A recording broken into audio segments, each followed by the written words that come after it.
From fiction's most notorious serial killer comes the TV adaptation of the medieval encyclopedia / Dungeon Master's Guide / porno that is Game of Thrones. Dun dun dun dun dun dun dun dun dun. God, that song's cool. Get ready for the show that has viewers on the edge of their seats wondering what will happen next, and has people who've read the books acting all smug because they already know. It's the abusive show you keep watching, no matter how many times it hurts you.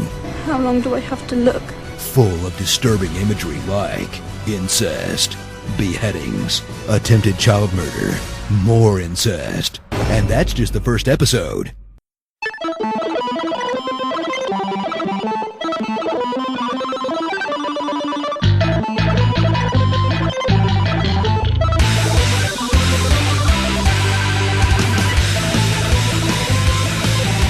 Hello and welcome to another episode of Rolling 20. We are the crew that was practicing bird calls the other day. We called 4 robins, 2 black canaries, and a couple of talons. Please help. I am Jeremy. Steve. What about the Court of Owls? Jesse. They don't answer the phone. Remember, you can subscribe to this show and several others in the MSP library at missionstarpodcast.com. You can like us on Facebook, subscribe to us on iTunes, Stitcher, and on Tumblr. Follow us on Twitter at The Rolling 20s. You can send us any fan mail, suggestions for the show, or hate mail at mspfreight@yahoo.com.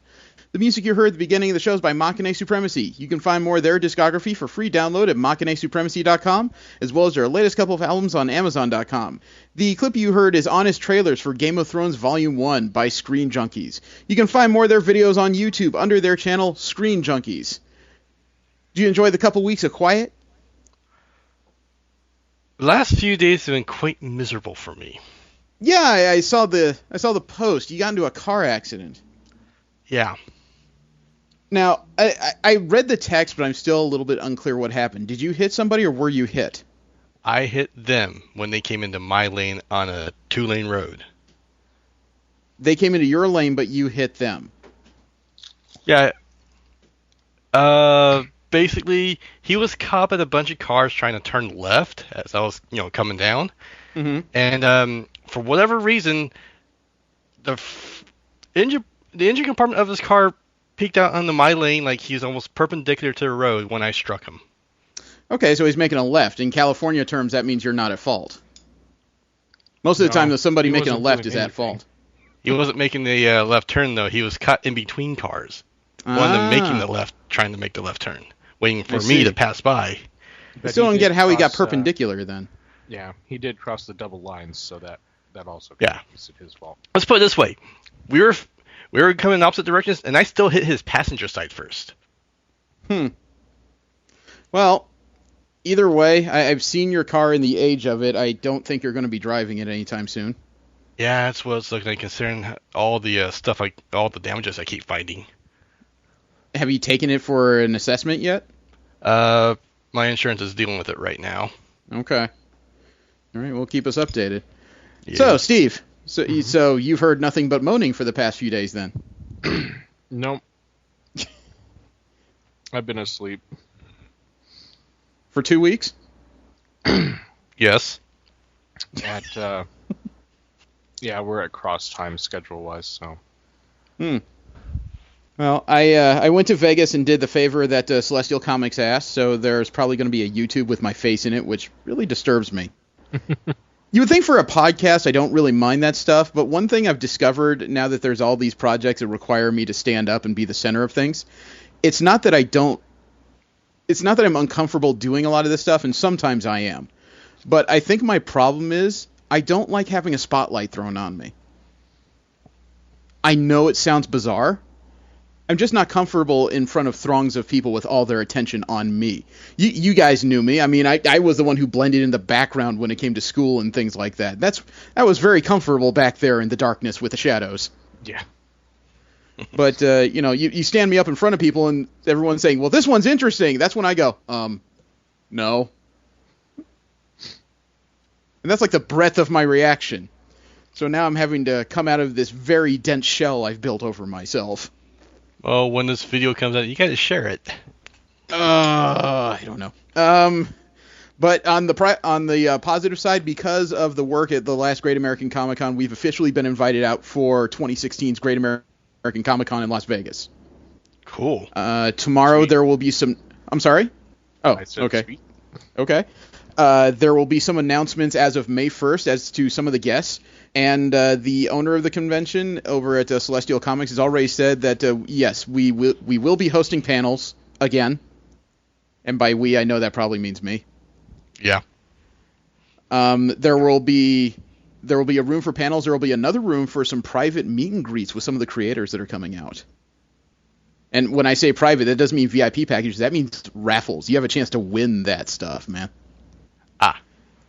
And there was one thing he told me about. He's trying to finalize it. If it can happen, we may have a very unique conversation. And I can't say any more than that until he announces it for sure. But once I find out, I will let you know because it's something that I'm very curious about. But as much as I know about comics, I have no basis of information on it. I know you're scratching your heads trying to figure out what that means, but trust me, it's an era of comics I've never read. Never had the opportunity because it would cost money. That's about all I can say. The subject of this week is Daredevil Season 2, Episodes 1 through 4. We'll get to that after we get through the news of the week. And because we were off for a little bit, I balanced out the news as best I could. We might run a little bit longer than usual, which I know makes some people groan. But there was some stuff happening because as we record this show, we are officially 6 days from the beginning of what might be the biggest cinematic war in history. I said might be. Don't get presumptuous. And it turns out one of the actors who took part in that little battle, kind of a jerk. Who? Paul Rudd got into trouble on the set. Really? Yes, the man who plays Stephen Lang, the Ant-Man, got into some trouble. He was on the Graham Norton show this past week, and Rudd admitted that when he got on the set, he totally fangirled. He said, quote, "I was alone on Ant-Man. It was like working in a bubble, pretty much. And then, all of a sudden, I'm standing around and seeing Robert Downey Jr. in the Iron Man suit and seeing Chris Evans, and they're all here. I've seen the movies, and I felt like I was 10 years old. It was crazy," unquote. So, while he was on the set, he decided to play a practical joke. And it's almost like it was in character because there's Ant-Man trying to play a joke on Captain America. Okay. Wait. Because one day on set, Chris Evans went off to the Bat Room. Jeez, it makes it sound like he snuck in and just goosed Ben Affleck. No, Chris Evans went to the bathroom. And while he was in the bathroom, Paul Rudd somehow convinced the prop master to let him hold Captain America's shield. So the prop master brought over the shield, and Rudd was just kind of hefting it. Prop master had something else to do. And as soon as the prop master has his back turned, Rudd ran away. He stole Captain America's shield. He apparently ran all over the set pretending to be Captain America. And he said, quote, Spider-Man was supposed to have stolen the shield. Oh, it got better because he said, quote, "I was running around with it like, wow, this is heavier than I imagined. But, it's made of vibranium. Of course it's going to be heavy," unquote. Thank goodness Thor wasn't there. If he tried to steal Mjolnir, he might have gotten hurt. Robert Downey Jr. is again teasing that there may be a fourth solo Iron Man film. On ABC's Nightline, an actual news show, Downey Jr. said that he feels like he has one more in him. That's awesome. At this point, I'm not even sure I would tease that because that's the point. If Downey says he's got one more solo Iron Man film in him, you can almost hear cash registers across the country open up in unison. And somewhere back there is a greedy little mouse going, "Excellent." What would you say? Do you think a fourth Iron Man movie would be apropos or overkill? No, I think they could do it. They just need a good script. It always comes down to a good script, but... The villain's important too, though. Yes. The villain is often overlooked as to how important it is. And as much as I would like to see a screen rendition of one of Iron Man's greatest enemies, the Mandarin, oh no, you don't want to step in that firestorm. Yeah, I don't know. That seemed to be where they were heading from the last movie, though. It seemed to be, but if I had to write a film and I had to deal with other people's feelings and their thought processes, I think I would go with Ezekiel Stane. Obadiah Stane in the comics had an illegitimate son. Genius level, developed his own suit, big pain in the ass. So that would be probably the direction I would personally head. Because the way I would like to go would be, you know, if they had all their movie rights, Magneto should be the next enemy in the movies, but that's not possible. For some reason, I had the Crimson Dino coming into my mind. You know, it's one of those things in comics is quaint, but it's not really a fun enemy. Yeah, I think that's kind of the same slot that the leader would fall into as well. About there, yeah. Yeah, I'd say that's true. Speaking of other people's feelings, I'm sure you guys have been aware that in the 2 weeks we've been off, there has been a bit of a political landmine surrounding the Doctor Strange film. There has? Please tell me you're joking. I haven't heard anything. No. No, I'm not joking. Wow. I don't know what rock you guys have been hiding under, because this has been dominating my feeds. It's no secret that Tilda Swinton was cast as the Ancient One. And it's recently come out that Tilda Swinton says that the character that she plays isn't Asian, the character is Celtic. And that didn't ignite a firestorm so much as it just kind of threw kerosene on one that was already burning. There are a lot of people out there, and I'm not going to say it's a majority, but there's just a lot of loud people up there who are upset that the Ancient One is not the ancient Tibetan man with Fu Manchu mustache. Okay, I did hear about this. I dismissed it. There's a lot going on, and subsequent attempts at explanation have all been met with even more fury. And I think that some people are oversimplifying the problem, because there's one explanation out there that makes a lot of sense to me, but that's only because I read a lot of political, news during the course of my day, because I get bored easily. So that means I'm reading all kinds of stuff that I have no general interest in. According to one of the filmmakers, they ran into a problem when it came to writing The Ancient One, because it's no secret. The Ancient One in Marvel Comics was made in the 1960s. And in the 1960s, racial stereotypes were just kind of not just a generic norm in comic books. That's how people actually thought other races portrayed themselves. So, they had a very stereotypical racial version of a Tibetan monk, an ancient Tibetan monk running the hidden city where Doctor Strange learned his arts. So now we've got Tilda Swinton who's playing the role, and it just made people angry. According to the filmmaker, it's a damned if you do, damned if you don't situation. Because you could put in Tilda Swinton and make the character not Tibetan and probably piss off people who don't like the idea that there isn't an Asian person in this role. However, on the flip side of that, and keep an open mind here, Tibet is a political landmine when it comes to Asian countries. Do you know why? No. Tibet? Because China, they want separation from China, don't they? They want separation from China to be recognized as their own country. China does not recognize that. China technically does own the land, I believe, that Tibet is in. I think Tibet is a small state of China, for lack of a better term.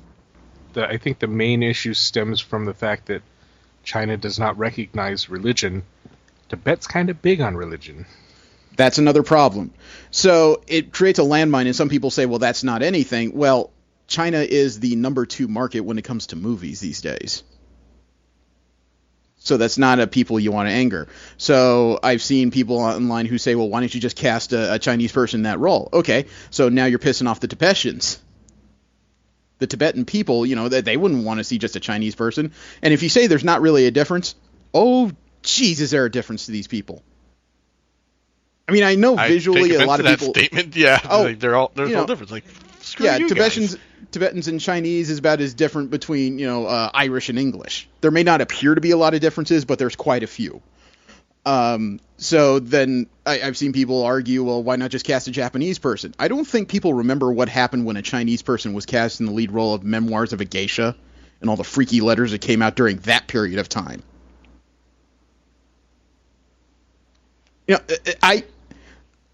I've heard people say it's a cop-out, it is whitewashing, but the issues they're dealing with are very real.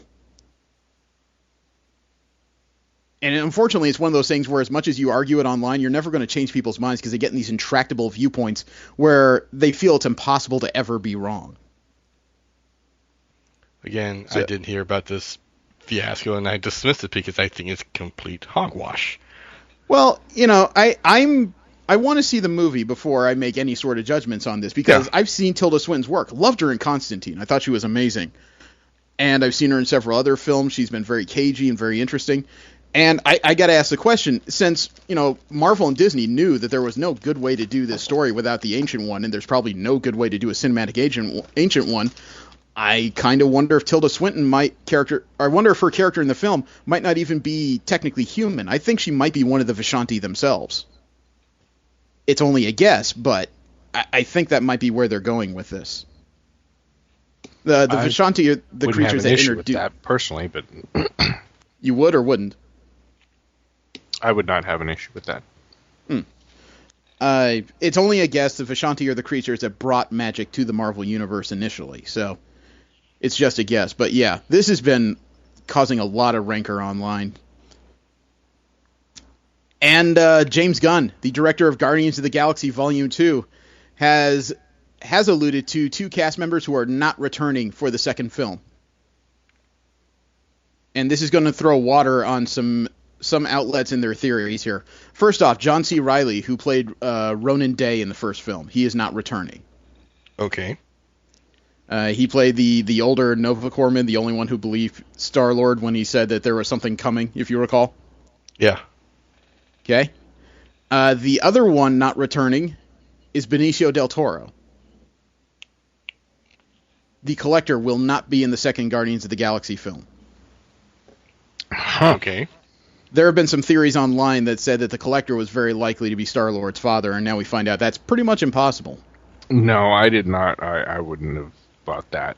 Oh, Newsarama floated that theory for quite a while. They said that because Peter Quill's mother described his father as an angel, they thought that weird feather fur cape he was wearing was, the wing she was supposedly seeing, which I thought was a stretch personally, but they really pounded that theory. Yeah, I would not have bought that one. There would have been... It would have changed the first movie, completely, because there's no way that he wouldn't have recognized him. I know. Well, I don't know about Peter, but I would say that the Collector would very much recognize him. After all, Peter's father paid to have him retrieved by the Ravagers, which is how all this technically started.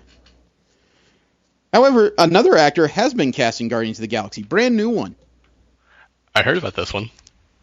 I think. I can't believe Nathan Fillion is going to be in this film.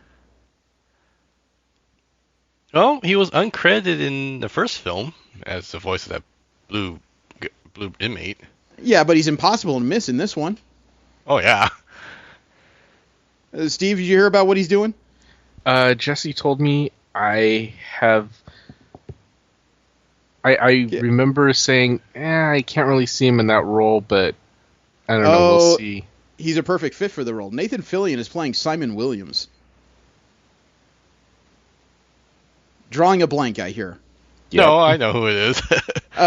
Simon Williams is the real name of the Avenger known as Wonder Man. Oh, that's right. Yeah.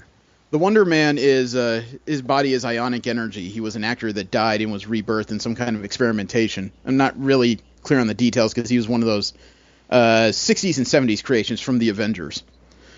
However, I don't know if Fillion will technically be on screen because his image for sure is appearing in a few movie posters during a Simon Williams movie marathon happening on Earth at some point.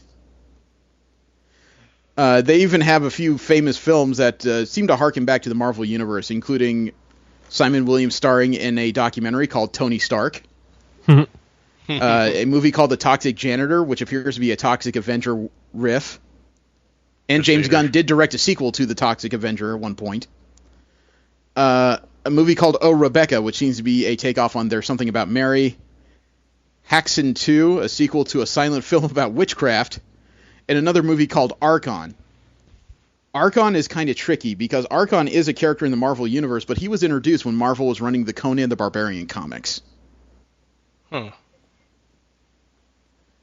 I don't know if he's going to be on screen, but his image may appear a few times in the film. It was officially assigned. God, this news came out Friday, and yeah, people were so happy to hear that this was no longer a rumor. Netflix is moving forward, and they've ordered a series for The Punisher. Yes. They've even released a very brief clip that's nothing more than the Punisher repeating his creepy-ass rhyme that he starts off every time he's about to massacre something. One batch, two patch, penny and dime. Yep. So, no images yet. I don't think they've started shooting. I believe they just hired the showrunner, Steve Lightfoot. He worked on Hannibal previously. And Lightfoot's also writing the first 2 episodes right now. According to Marvel's head of television, Jeff Loeb, we want to thank the fans who are clamoring for more of John's stunning and powerful performance as Frank Castle from Marvel's Daredevil. Now combined with the showrunner Steve Lightfoot's compelling writing, we're thrilled to bring The Punisher to Netflix, unquote. According to Netflix's VP of Original Content, Cindy Holland, the decision apparently was made squarely because of John Bernthal's performance in Daredevil. I can't argue it. He did the job well. Well, something that came out not long after we went our separate ways so we could do business, there were some images that came out online, and people just started to get upset. Because, as they put it, why do you care about actors just walking down the damn street? That's not news. Stop talking about it like it's news. It's fake news. It's clickbait. And then a full 24 hours after these images came out, none of those people apologized when there was official press release that said, here are the first images of Finn Jones on the set of Iron Fist. I don't even know why people thought this was fake, because he's walking around very hippie-ish. No shoes, looks like khaki pants, a hippie-style tunic, and a pair of earbuds hooked up to what appears to be an old-fashioned Walkman. Yep. And a backpack. I don't care how rich you are, you're not walking around New York barefoot. Not unless you're crazy.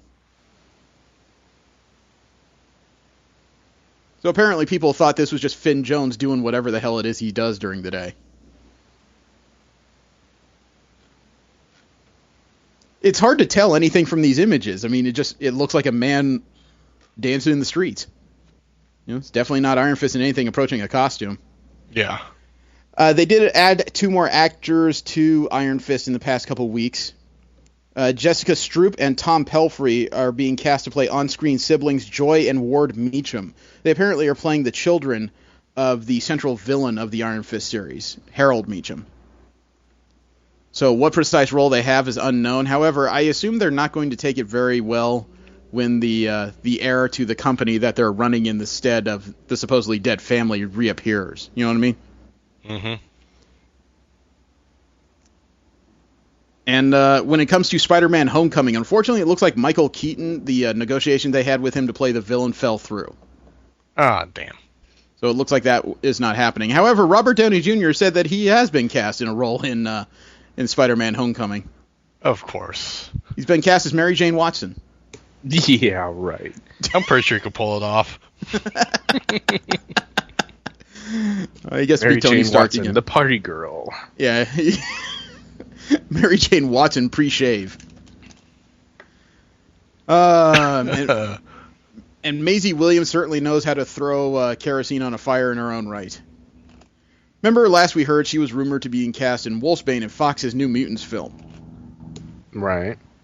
And of course, somebody caught up with her from Entertainment Weekly to ask her in particular about this movie. Has she been cast or not? Listen to this quote, because this is almost a perfect answer, no answer. Quote, I can't say much about it at all, but I would absolutely love to be a part of it and be part of the Marvel family. New Mutants looks absolutely incredible, and I've always loved the idea of spin-offs.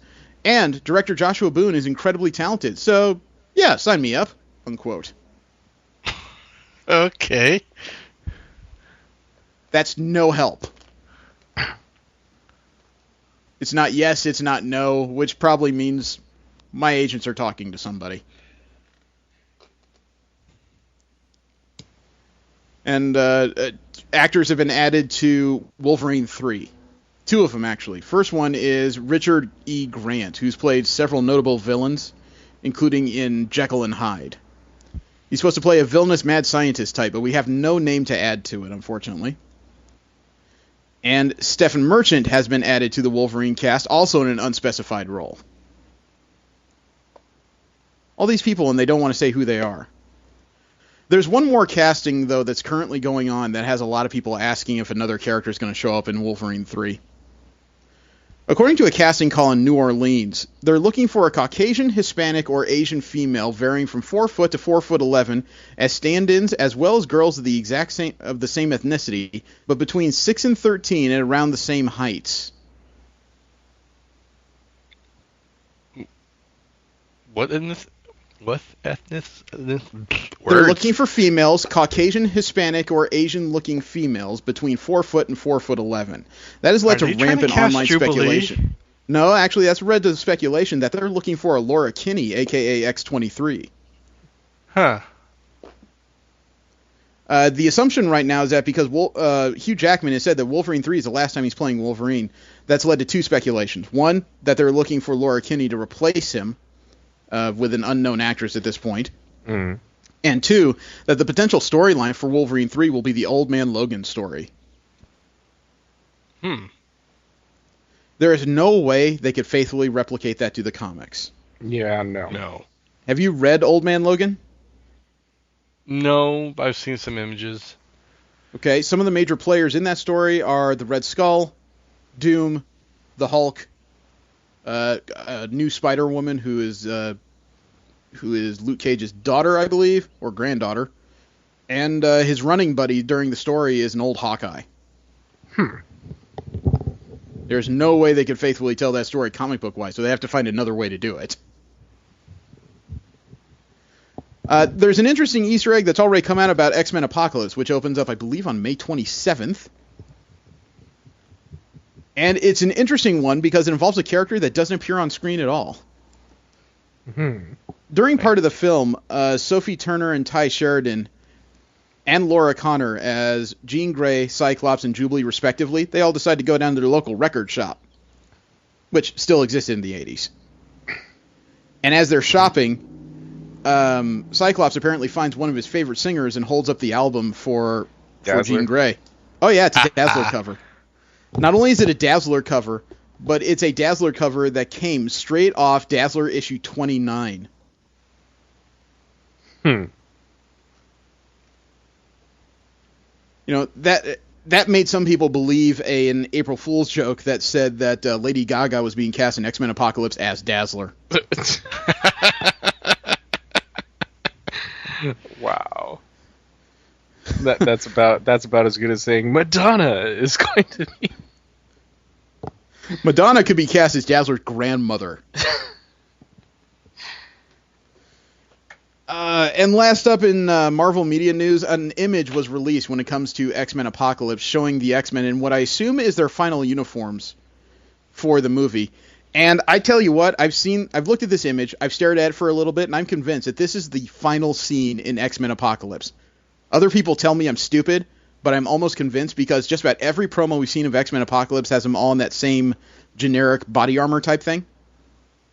This image is of 5 X-Men in their final uniforms, and one of them involves one of the Horsemen, the 4 Horsemen of the Apocalypse, in this team shot. Yep. So I don't know how this could be anything other than the end of the film. As a matter of fact, the first look at the background, I thought this was a new Cerebro. It's not a new Cerebro. I bet you this is the first time they warm up the Danger Room. You see Beast back there at the controls? Mm-hmm. This doesn't look like that bizarre globe that made it through every X-Men film. Yeah, I can imagine this being the end of it, seeing as how Cyclops' uniform harkens to the old 90s show. Yeah, I don't know what they were going for with Jean Grey's. It's a little nondescript. Quicksilver, for a guy who's supposed to be a runner, that's a very bulky costume. He looks like he's ready to play linebacker. I'm pretty sure he's hit himself in enough times running around that some of that padding is necessary for him. And Nightcrawler's looks like his very first costume. Storm's looks like the same one she gets after she gets her powers augmented by Apocalypse or whatever the hell happens in the film. I am somewhat confused by Mystique being there, but It looks like a full bodysuit, but it kind of harkens to her one of her old. Only the costumes. top half of it harkens to her original costume. The bottom half of it confuses me rather greatly. Because it looks like she hasn't shaved in a while. I'm looking at it. It looks like a female version of one of Colossus's original costumes.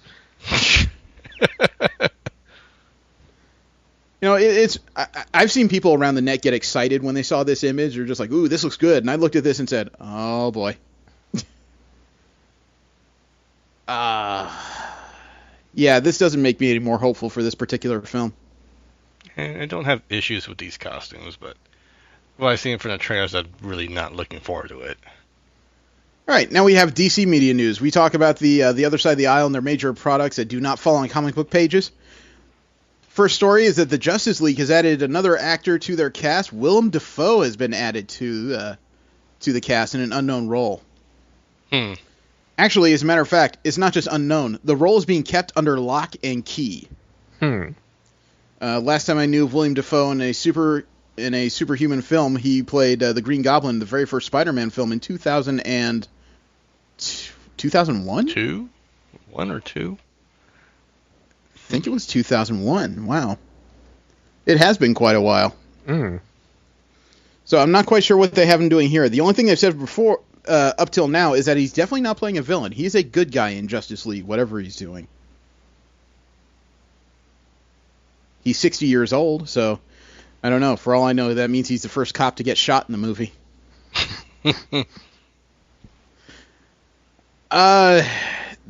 This is causing some consternation. As of Friday, news came out that the director of the Flash film for DC, Seth Grahame-Smith, has dropped out of the Flash film over creative differences with Warner Brothers. I love that term. Creative differences. Just a polite way of saying we can't agree. Yeah, according to The Hollywood Reporter, Grahame-Smith signed on to the project in the late 2015 with Ezra Miller supposed to star as the title character. As we saw, he had the cameos in Batman v Superman. Warner Brothers will continue to use the script that Grahame-Smith wrote, which is based on a draft by Phil Lord and Christopher Miller. Seth Grahame-Smith, if you recall, he has had major Hollywood directing credits before because he's done the... writing credits, because he did the big screen adaptations and scripts for Pride and Prejudice and Zombies and Abraham Lincoln Vampire Hunter. It's that guy. So he is now out, and there's no clear replacement set up. This is the second director to leave over creative differences. The first one was director Michelle McLaren, who departed the Wonder Woman film, citing creative differences.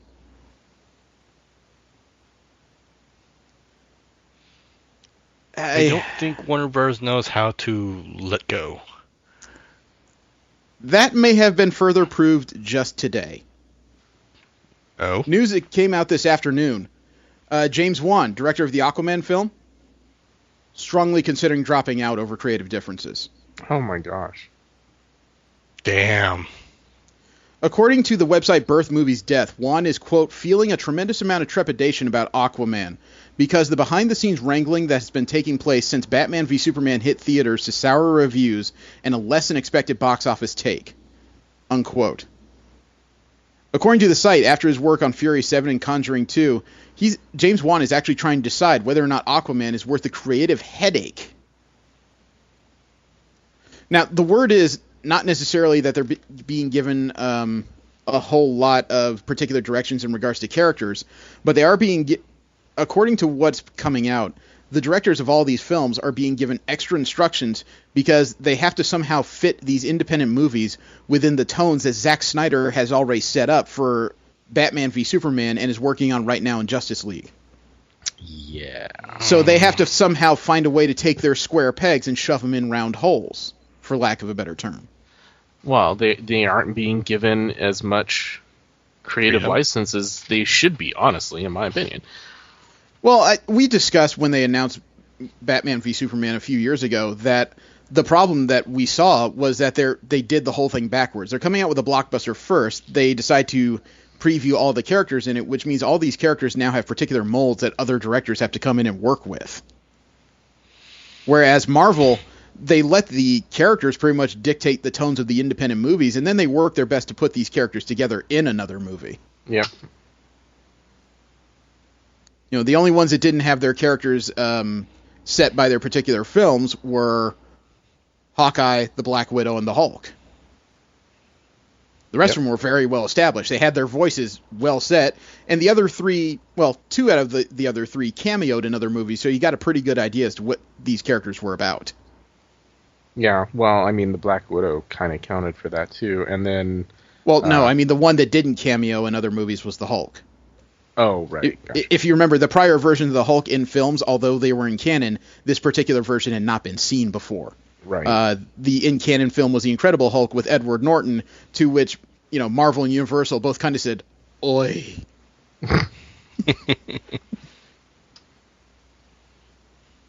So the Hulk was the one who was untested in the universe as of yet. This is a serious problem, especially since DC has gone ahead and put a release schedule down on all of these movies. They're going to have to scramble to find... I think they've already got another director for Wonder Woman, but I have to look. To find another director for Aquaman, which I believe comes out in 2018, bit of a problem. To find another director for The Flash now, which I think comes out in 2019, in addition to Aquaman, serious problem. Especially if the words, you know, creative differences are applied to all three of these directors leaving. Yeah. Yeah, I feel sorry for whatever director has to kind of fit in there.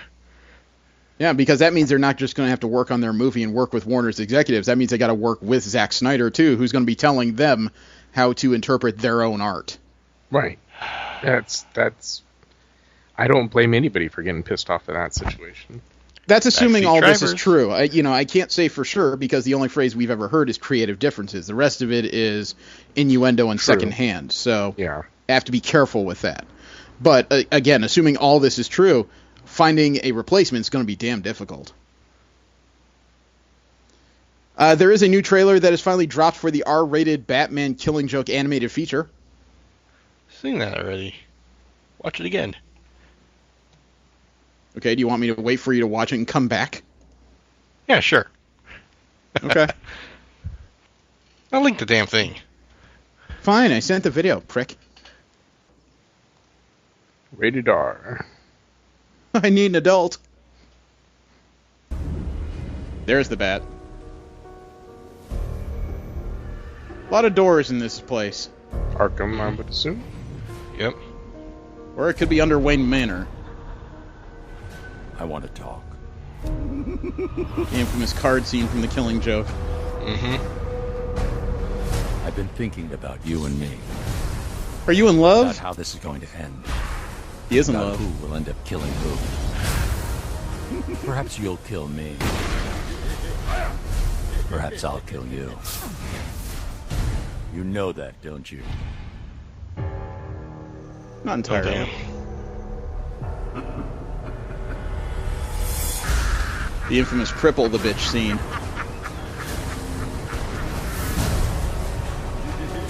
Tell me what I'm doing here. You're going mad. Where is he? Why aren't you laughing? All it takes is one bad day.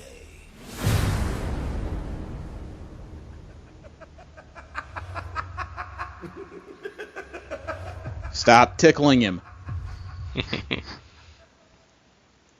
I would pay actual money to see somebody replace the Tickle Me Elmo laugh with that one. Oh, you're a mean one. Now, I've seen this trailer a few times, and I am actually not interested in this. I thought I would be. I'm not. I actually am. The imagery's kind of grown on me. It hasn't grown on me. The problem that I took away from it is that there's almost appears to be two different art styles. There were certain scenes where they tried to stick very close to the graphic novel, and then other times where it seems like they deviated rather far from it. You know, like they tried to get the key scenes right, and then the stuff in between is when they took their own artistic license. I would have been happier if there was one consistent art style throughout. So, I I'm not looking forward to that one. I'll check it out at Comic-Con. Okay. And speaking of things I'm not very happy to hear about, Sci-Fi is going forward with the Krypton prequel series. Okay.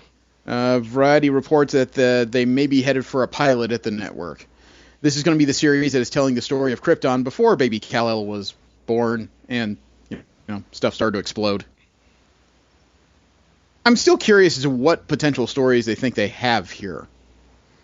I don't know. I mean, I seem to remember that there was a comic book series based on this as well, so they could borrow from that, if I'm remembering correctly. I don't remember any series ever telling this particular story. There have been flashbacks and everything, but I still don't know what story they expect to tell. Will there be random visits by Green Lanterns? Does Krypton somehow fly past a yellow sun? When does that become relevant? I don't know. I guess I'm not that interested in the geopolitics of Krypton. Oh man, if that's the entire series, count me out. Wouldn't it kind of have to be? Is this series all about how Kryptonians don't get along with their Daxamite cousins? I know, a lot of boring words in there. And last up, PlayArts Kai, Square Enix. They decided to give their treatment to the Batgirl, appears to be the Batgirl from the Arkham Knight game. It's going to be 10 inches tall, and it comes with a hard plastic cape. Take a look for yourselves. Here it is via GameSpot. The design isn't as wild as other PlayArts Kai figures. It's more mundane. The symbol they chose to go with on this, it doesn't look like a bat. It looks kind of like a runaway moth or flying squirrel or something. Kind of reminds me of a dragonfly. Yeah, it doesn't say bat to me, However, it is a very posable figure. Mm-hmm. It's got a lot of possibilities. I don't know how many points of articulation there are in this thing. It's going to cost about $117 retail in the U.S. Its initial cost in Japan is 12,800 yen. And this is based on the Matter of Family expansion for Arkham Knight, released in July of 2015. Opinions? Looks like the cape has some decent, articulation too. Well, it's a hard plastic cape. It would kind of have to have a little bit of movement in it. Comes with 6 hands, a batarang, and a grapple gun. I think that's a grapple gun, or is that the EMG gun? Oh, I think that's the EM gun. Grapple gun would need 2 handles. Yeah. I think it looks good. I'm not too keen on the placement of the thigh rotation, but yeah. I don't know if you could do better and still give it thighs, because that's a tricky place to put a ball joint. To give it full freedom of motion, you would have to expose a very ugly joint in there. Well, they did a good job with the hip joint. I'm talking about the thigh rotation that cut, about a quarter of the way down the thigh. That's also something that's highly necessary, though. Yeah. I think the mold of the chair might be a bit difficult with some of the posing. Yeah.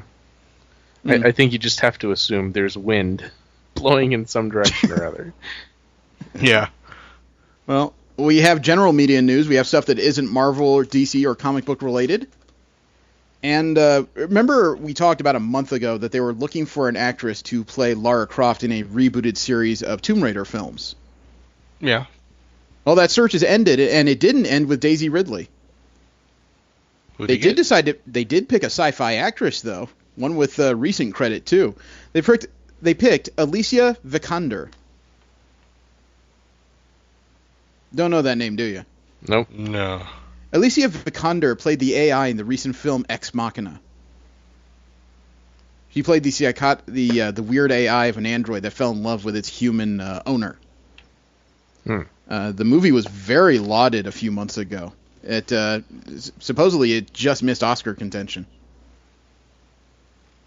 She's a young woman too, so she's probably someone they're betting on a franchise of films around.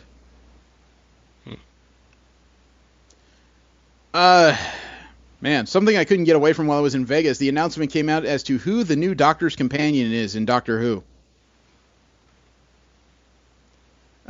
Pearl Mackie has been signed to play a new companion to...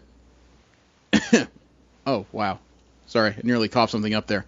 She's been picked to play the new companion named Bill to Peter Capaldi's Doctor. And yes, I said Bill. I don't quite know what that's supposed to be short for, but they did reveal a small teaser of a scene that's already been filmed by Mackie for the Doctor Who series. Want to see what it looks like with this girl in action? Sure. I sent the video. Daleks. Starting off hot. And there's the Doctor and Bill running for their lives. It's going to be different. This is a lady who hasn't seen any of this stuff before. What's that thing? A Dalek. What? A Dalek. What's a Dalek? Never mind. It's a Dalek. Well, that's not explaining. That's just saying a word. What's And a please Dalek? tell people who haven't seen the series. It's an alien war machine. The deadliest alien war machine ever devised. And it's angry. Fat though. Sorry. We'll never get through that door. It's too wide. It's a tank. A tank driven by a super evolved mutant programmed to wipe out all other life forms. Please keep your voice down. Sounds like American politics. It's got a sucker on it. It's also got a gun. Who's got a gun and a sucker? Why? They run out of guns. Bill, please. Is there a Dalek at the back with no gun and 2 suckers and it's really hacked off? I don't know. I've never asked because I've always been too busy running away. So please. She just doesn't get how bad this is. One more question. Oh, you do surprise me. Why do they keep saying exterminate? Because they want to kill us. Wouldn't it be quicker to just say kill? Do we really want them to save time? Good point. Oh no. We need to get back Back where? to the future. 2017 leads us. Wonder what year he's in.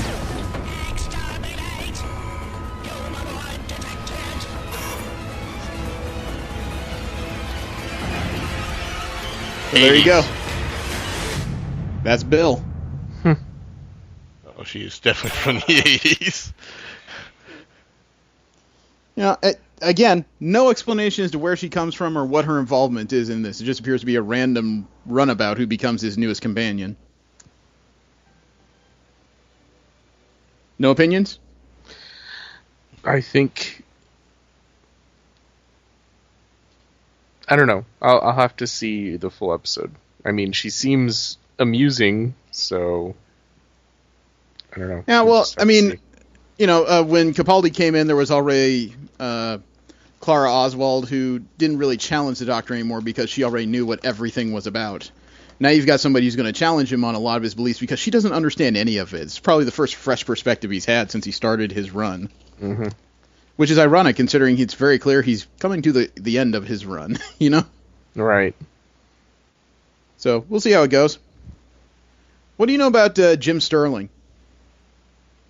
Nothing, Games apparently. critic? He's a game critic and YouTuber. Oh, okay. He has actually found a way around YouTube's copyright system. Oh, Yes, I read about this one. When a video is online, there's a digital fingerprint put on it. And if another YouTube channel uploads a video and the system thinks the new video has the same digital fingerprint, the new video gains a content ID claim. So it's created a hell of a headache for YouTubers. And some people can make false claims and have videos taken down so they can't monetize at all. Okay? Mm-hmm. So people will often try to lay claim to footage that isn't really theirs. It's hard to fight off. Well, Jim Sterling has found a way around this problem. Now he does critiques and reviews of games, but when he does his critiques and reviews, he plays videos of unrelated games. He actually did a review of Star Fox Zero, and during his review, he was playing video from Metal Gear Solid 5, Grand Theft Auto 5, and Beyond Two Souls. He said, quote, "Now there's a reason for that. The reason is Nintendo. Because I'm talking about a Nintendo game this week, I've used Nintendo game footage, and that means Nintendo will attempt to monetize this video, even though the point of Jimquisition is to be ad-free, thanks to your lovely help on Patreon," unquote. And then he went on to explain himself, quote, I figured every time I talk about Nintendo, I'm going to throw in other stuff that gets flagged by Content ID and just watch a corporation battle it out. I can confirm it works. It worked several times before. WMG tried to monetize a video for the Erasure music, but couldn't because Nintendo and Take-Two had set their Content ID on this particular case. Not monetized, unquote. So he's just throwing out videos, and because he has a Patreon, he doesn't care if his YouTube videos are monetized or not. Well, actually, he would prefer them not to be. Yep. So he's found a way to make people argue amongst themselves. Yeah. And actually, YouTube announced this past Friday that they're getting ready to make changes to their monetization system and their Content ID tags to help alleviate the problem. Yeah, which has been quite necessary. It's necessary. It's not an absolute fix, but it's a decent one. Whereas now, when videos are challenged as to whether or not they can gain money, instead of freezing the monetization, that monetization is set aside in a third-party kind of holding area until the Content IDs are resolved, and then whoever is determined to be the owner of the video, then they get the amount of money that's built up in addition to future monies. Which is a step in the right direction, but nowhere near a perfect fix. No. Hopefully they consider it a step and not the fix. I don't know how YouTube feels about this overall. I'm sure in as far as they're concerned, they'd rather not deal with it, period. But there will be another set of videos that I'm sure is going to create a lot of Content ID tags. Harriet McDougal, she is the widow of Robert Jordan. She has announced that the legal situation over the rights to Wheel of Time have been resolved and a TV adaptation is on its way.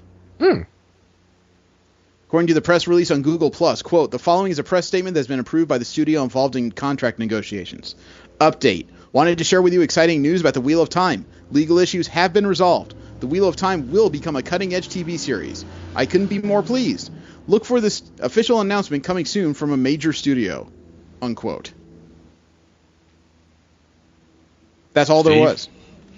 What do you have to say? I have to say... He said, Yeah, I don't know. I mean, if Sci-Fi gets it, I think it stands a pretty good chance of, being done well. I don't know who exactly they're looking at, or, really wasn't a whole hell of a lot of information in there other than, hey, we can proceed. So, I don't know if Sci-Fi would be as good a news as, like, Hulu or Netflix getting their hands on it. Yeah, see, because that's something else, too. That would be the ideal. If MTV gets their hands on it, don't bother. Yeah. Oh, God. I watched the Shannara Chronicles, the entire first season, and it was a bunch of pretty people who had pretty superficial problems for the most part.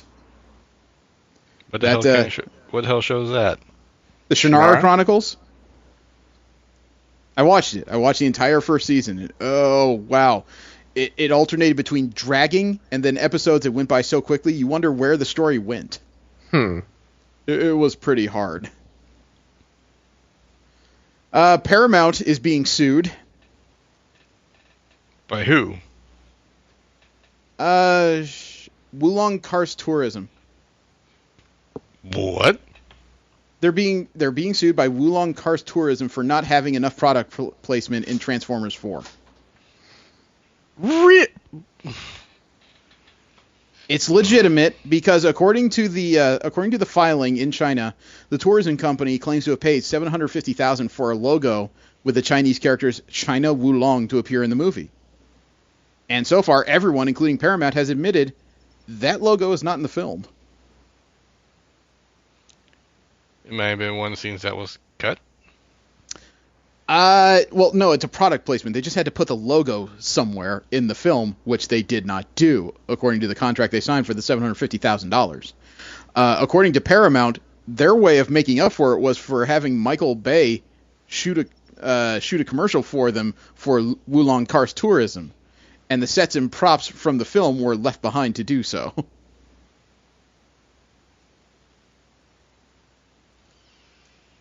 In other words, we left our crap behind so you can make a commercial out of it. Yeah, I don't think it works like that. Yeah, Wulong Karst basically gave the legal version of "fuck you, pay me." No, fuck you, give our money back. No, fuck you, pay me. You owe me the 700. Actually, no, it's fuck you, pay me, because they filed a case in Chinese courts, which has been accepted, and they have sued for $27 million.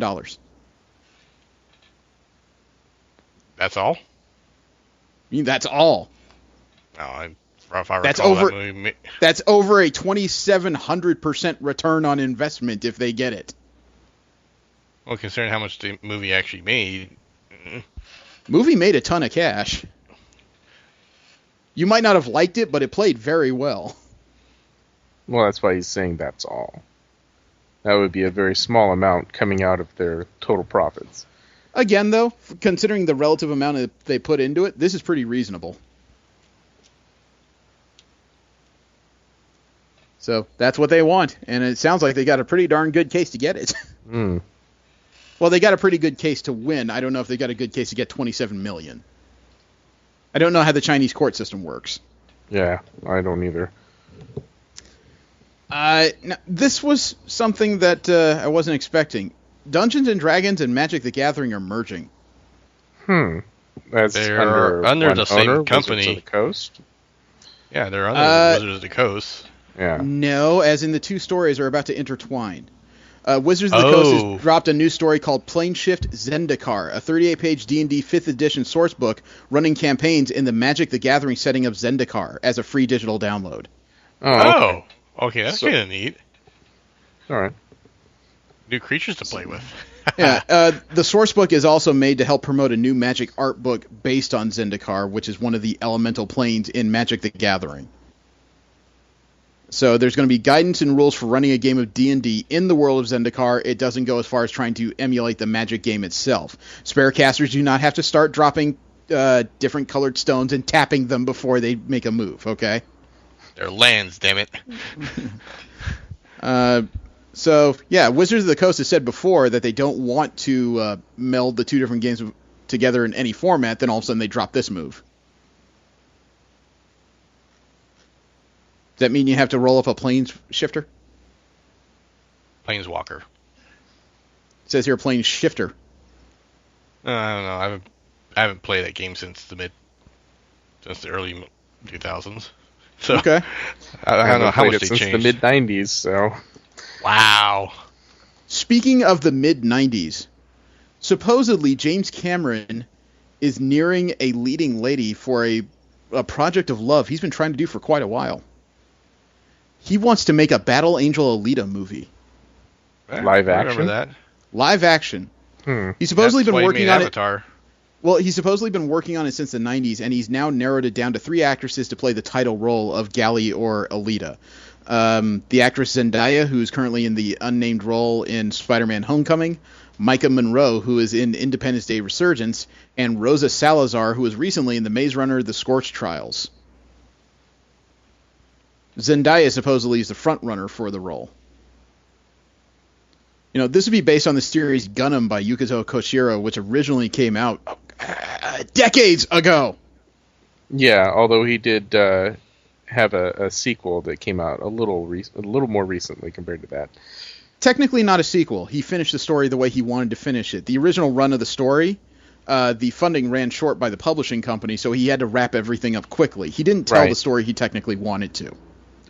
Well, the reason why I refer to it as a sequel is because it did continue further than his actual original ending. Yeah. It's just it's one of those things that technically isn't a sequel. I know, I understand what you're saying. I'm not trying to crap on it. It's just it's kind of like George Lucas. You know, the writer of Gundam finally got to tell the story he meant to tell. So the question is, even if he has an actress, does he have funding? Having an actress doesn't mean that any company has greenlit this particular movie. And even in today's sensibilities, you know, I wonder how it would come out, because Battle Angel Alita, as a story, even compared to Battle Royale, this is a gory damn book. Yeah. You know, I'm a big fan of the story, and it was freaky as hell. It's one of those things that could be nightmare-inducing, frankly. Let alone Let me join your extremely, high-tech society and gain all kinds of privileges. All I have to give up is my brain for a computer chip. Excellent. Yeah, there were characters that ripped the brains out of casings and ate them. Do you remember, like, halfway through the original, or a third of the way into the original story, when the central character had to... I don't remember where she was going with it, but she basically joined what you could consider, like, lethal roller games. I mean... Yep. You know, shoot, there were so many weird stories that come out of this, and I'm not complaining. It's a story I read, A, about 15 years ago, and B, is utterly complicated compared to most things I go through. Yeah, it would make, more sense to do a series than a movie, but then I don't know, and not a TV series. This would have to be like a cable series or a Netflix series or something, man. You ain't getting away with this on Freeform, okay? HBO? I think HBO would shy away. Really? I do, because the only way you could show this would be after the time slot Game of Thrones is on. And Game of Thrones, while gory as television entertainment, still does not rise to the level that Battle Angel was.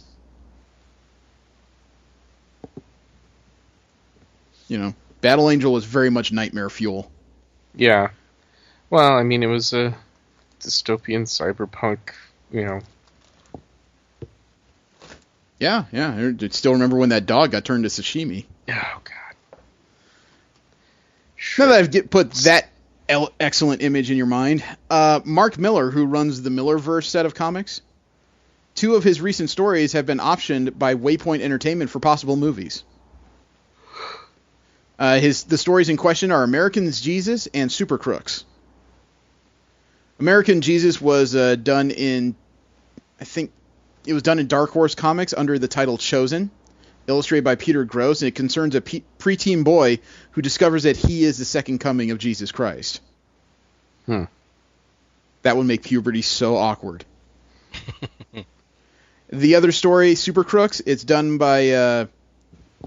supposedly, Matthew Vaughn was on this originally, but he had to drop out because of further developments. Super Crooks is about a bunch of supervillains, retired supervillains, who all come back together for one last major score.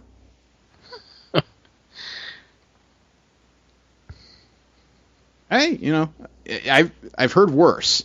Mm-hmm. Oh, it just kind of reminded me of, like, Ocean's 11 or whatever. I could see that. Oh, God, you guys know more about games than I do. Did you hear about the problem with match fixing in StarCraft? No.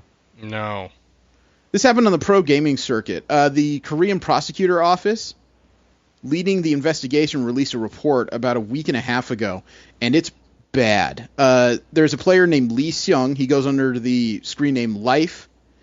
He stands convicted of match fixing, as well as another leading player known as Bung Woo Young, known as BB Young. And that's only half the bad news. Life and BB Young are 2 of the greatest ranked players in StarCraft history, okay? Mm-hmm. The other half is that those thrown matches were worth about $60,000. Lee Seung Hyun, or Life, was offered $60,000 to throw those matches total. He didn't even get as much money as the potential endorsements, it sounds like. Actually, no, I'm sorry. It was even worse, because that $60,000 is 7 times as much money as for throwing 2 games that he would have had for winning the entire tournament. That's how little they're paid to do this. I suppose it just has to deal with competence. If he wasn't competent in winning the whole thing anyway, then he... No. Well, no, I mean, he did it for money. Like I said, if he had actually won those 2... paid very little for what they do. If he had won those 2 tournaments, that's $60,000. He wouldn't have made $60,000. He would have made 1/7 of that amount. Oh, okay. Sorry. Thinking of it in reverse. Okay. So how bad is that? That $60,000 is that much more money than he could have potentially won being a professional video gamer in Korea. That's pretty sad. Well, it's not like, that was an entire year's worth of tournaments or anything. The tournament season is quite short, so... No, it was 2 games in 2 different tournament seasons. Yeah, but the thing is, that's the kind of money they kind of had to use it for, like, maybe half the year. Yeah, well, it wasn't like it was just those two. 8 people in total have been arrested, including some of the financial backers behind the scheme and their employees, and the brokers who helped arrange the deal. Wow, they got the whole ring. Sounds like it. Life apparently received a suspended prison sentence, so he doesn't have to go to jail if he avoids further legal trouble. I wonder what other skills he has, because if professional gaming was his primary, then he definitely can't do that for quite a while now. I can only speculate, but... So Life was paid $30,000 for each thrown match. The gambler behind the whole scheme was putting up $44,000 in online bets at 1-3 and 1-5 odds. So he would have made about $56,000. There wasn't even much money to make in these bets, man. This whole thing seems like an awful lot of trouble for very little payout. I don't even know what to say from there. I do not choose professional gaming as a career. Not in Korea, at least. Last up in general media news, several actors from The Force Awakens are auctioning off, or they did auction off, BB-8 toys for charity. It was for the Great Ormond Street Children's Hospital charity in London. It was a decent cause, and there are BB-8s who were designed by several people who worked in the movies, and they're cuter than they ought to be. Even Warwick Davis, who played one of the Ewoks in Return of the Jedi, designed one that looks like a British guardsman or an Imperial guardsman. Oh no, Warwick Davis did the tribute to Queen Elizabeth II there, the golden one. Daisy Ridley did the Queen's Guard. Then Simon Pegg did one dressed up as Paul McCartney. Oh, there's an old gold one. Yeah, that's Anthony Daniels. He did one with a C-3PO based design. Gotta love Mark Hamill's sense of humor. They were going for an average of about $1,400 when the bidding was available. Who did the Stormtrooper one? John Boyega. Oh, yeah, okay. Silly question, right? Yeah. Now we have Marvel comic news. We talk about the Marvel properties that will end up in the comic book pages. And Civil War is just around the corner. The issue 0 of Civil War 2 will be coming on May 7th on Free Comic Book Day. It's said that including the 0 issue and the Free Comic Book Day special, Civil War 2 will be composed of 9 main issues and then numerous tie-ins and individual titles that come in underneath it. 9. That appears to be the magic number Marvel is working with lately. Well, what? 9 is what the last one, the Secret Wars, was. Although they didn't mean it to be. I think they meant it to be 7. It just kept extending. Now it seems like they're planning for 9 this time around. Still a question, though, as to whether or not the story itself will live up to the hype. And boy, does it have a lot to live up to. Yeah. So, it's going to be a curiosity. It has been said that as of issue War of Civil War 2, a major Marvel hero will be killed. That's led to a lot of speculation as to who it's supposed to be. And, let's see, 2 series launch in July. Civil War Kingpin by Matthew Rosenberg and Ricardo Lopez Ortiz. And Deadpool and the Mercs of Money ongoing from Cullen Bunn and Iben Coelho. As of Civil War number 3, one of Marvel's biggest heroes in their universe will fall. And it will also have a shocking verdict of the trial of the century, which may be Maria Hill. Maria Hill is now in a lot of legislative trouble as a result of the assault on Pleasant Hill story, which just wrapped up this week.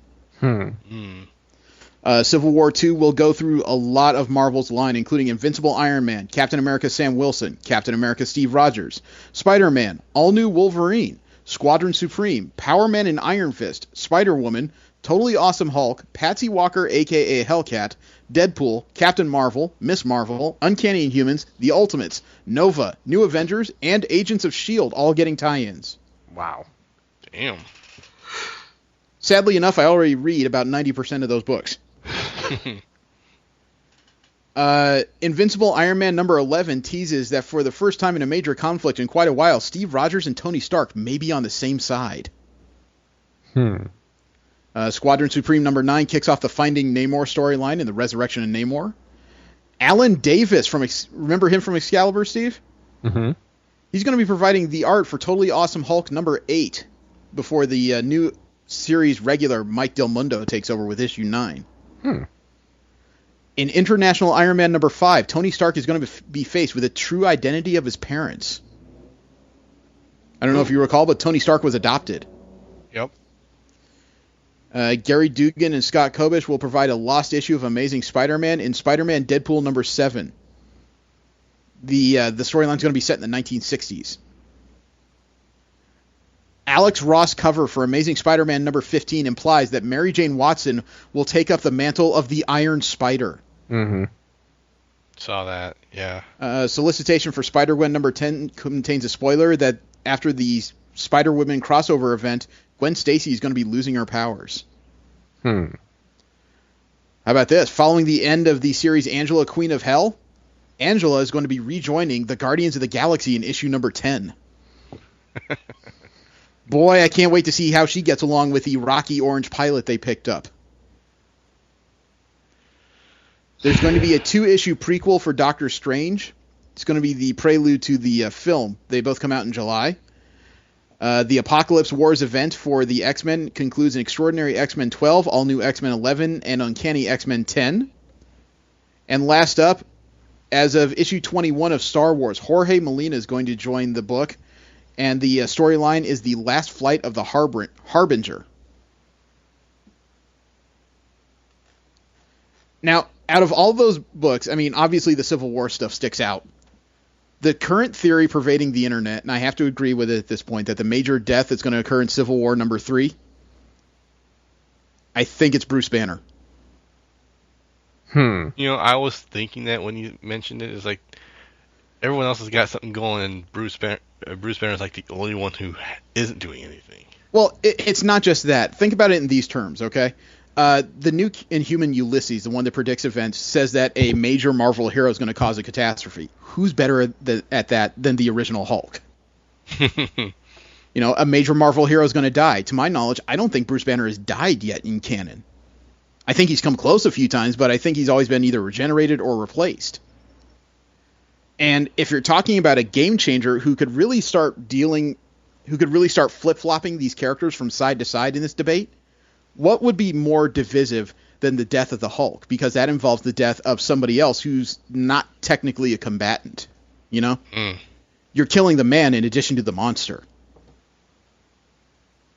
So that's got to be one of those things that really changes people's minds on things. Because, I mean, how would Peter Parker react? What if his blood mutates again and he turns back into the man spider? Does that mean people are going to kill him now, despite everything else he's done? That's going to create a lot of meta thought throughout this series. Yeah.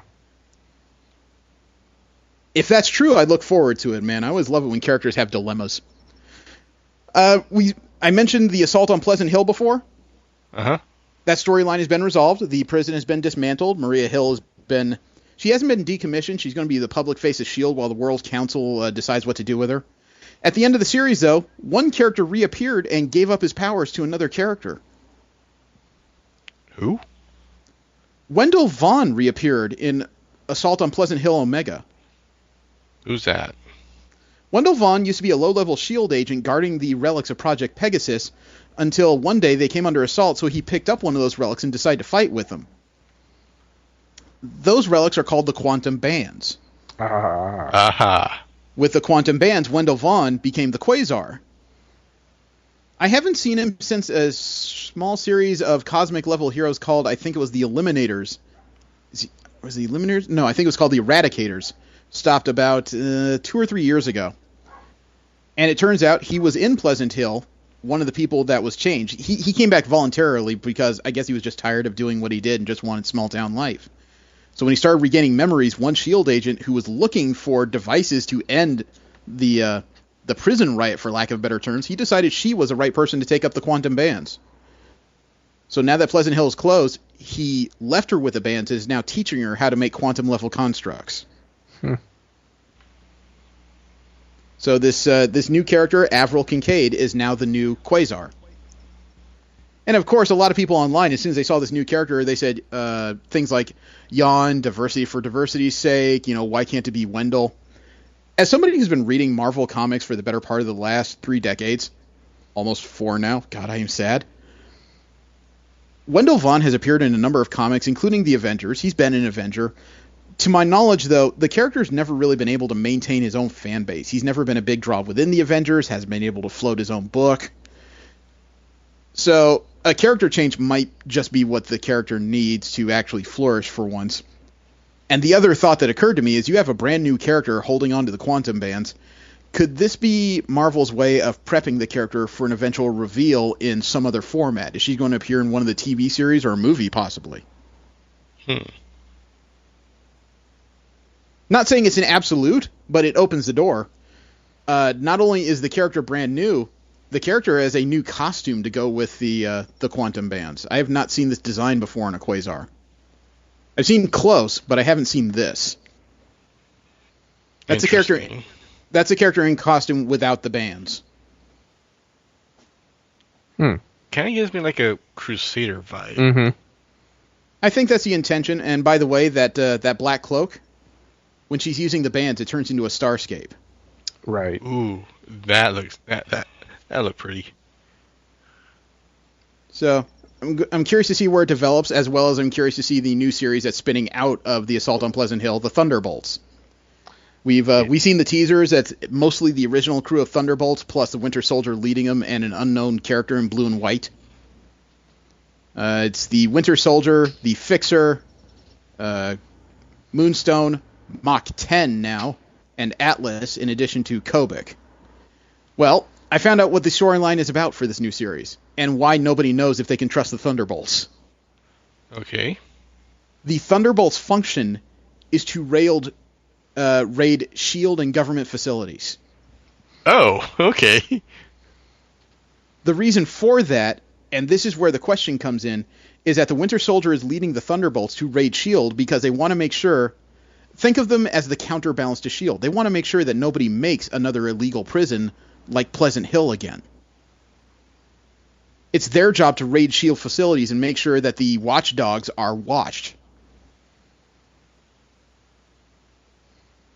So that leads to the question, how much of their mission do they actually know? Do the Thunderbolts just think they're doing what they usually do as villains, or do they know they have a greater purpose than they were given before? You know what I mean? Because after all, Atlas, Moonstone, Mach 10, the Fixer, a.k.a. Techno, Kobik, and their leader, the Winter Soldier. And as a reminder, Kobik looks like a young girl, but it's several shards of cosmic cubes merged together into one personality. I'm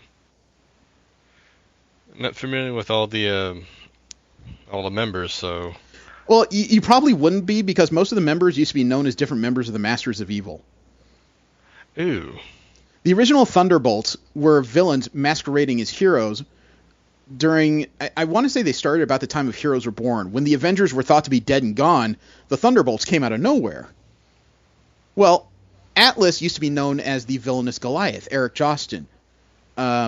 Meteorite was Moonstone, Carla Sofin. Techno was the Fixer. Mach 10 was the original Beetle. Oh. Songbird was the original Screaming Mimi, and their leader, Citizen 5, or Citizen V, his real name was Baron Zemo. They were trying to gain the public's trust so they could eventually rob them, and the original storyline went that the Thunderbolts kicked out Baron Zemo because it turns out they liked being superheroes. But since then, they've kind of flip-flopped because some of them have returned to crime, others joined other teams. In this case, all of the Thunderbolts, with the exception of the Winter Soldier and Mach 10, were prisoners in Pleasant Hill. So I don't know where their allegiances lie.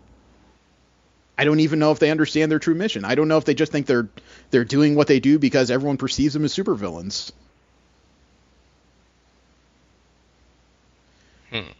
Before that story gets too boring, let's push forward here. Tom King is starting his second and final arc on the Vision as of issue 7. Now, Steve, you were correct. In what way? Well, sort of correct. It turns out that the narration voice during the first arc was the ghost of the dead Agatha Harkness. Oh. She left behind a message, and that message was being played for 2 teams of Avengers. She's trying to galvanize the Uncanny Avengers and the all-new Avengers to stop the Vision. So there's potential that they may do this without people dying. However, Tom King's made it pretty clear that some people are going to die before this is done. Issue 7 comes out soon, and in Issue 7 we will find out whose brain pattern Virginia's mind is made out of. Finally. And there was one other major reveal in this thing, but I'm kind of drawing a blank. Oh! The Vision does have emotions. Tom King finally explained that remember the Vision said he deleted his emotions early on in the reformed Marvel Universe? Uh-huh. It turns out his version of delete wasn't a full deletion of emotions. He basically turned back the clock on his emotions to a point before he fell in love with the Scarlet Witch. Oh, so it was a rollback. Yeah, it wasn't an emotional delete so much as an emotional enema. So, him doing what he did with Virginia in issue, I think it was 4, was technically an organic thing. He can still feel love and compassion for other people. I'm looking forward to the next 6 issues, but I'm kind of horrified to read them. There's also been a series of teasers that have been released while we're gone for some kind of new character called Mosaic. Don't know anything about this character other than Mosaic will debut in Uncanny Inhumans number 11. That, and according to the teaser image, it looks like Mosaic is going to have some kind of ties to Spider-Man and Iron Man as well.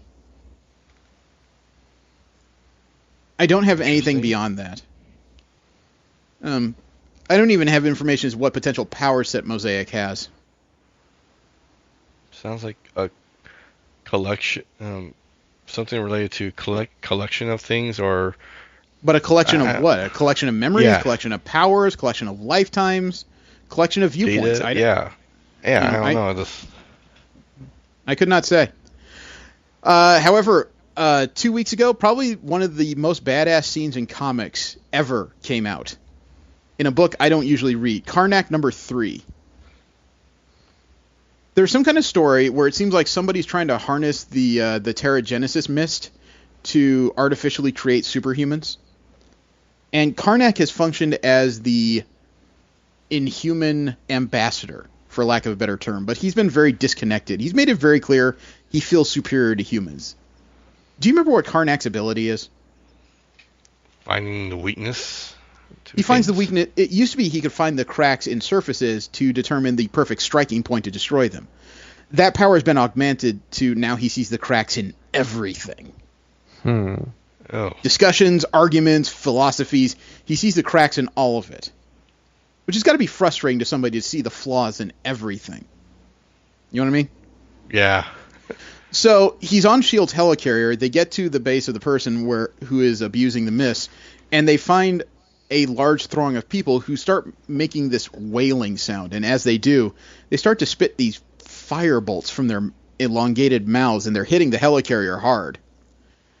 Karnak appears to be just not caring that the helicarrier is tilting, that people are just kind of falling all over the bridge, including Agent Coulson.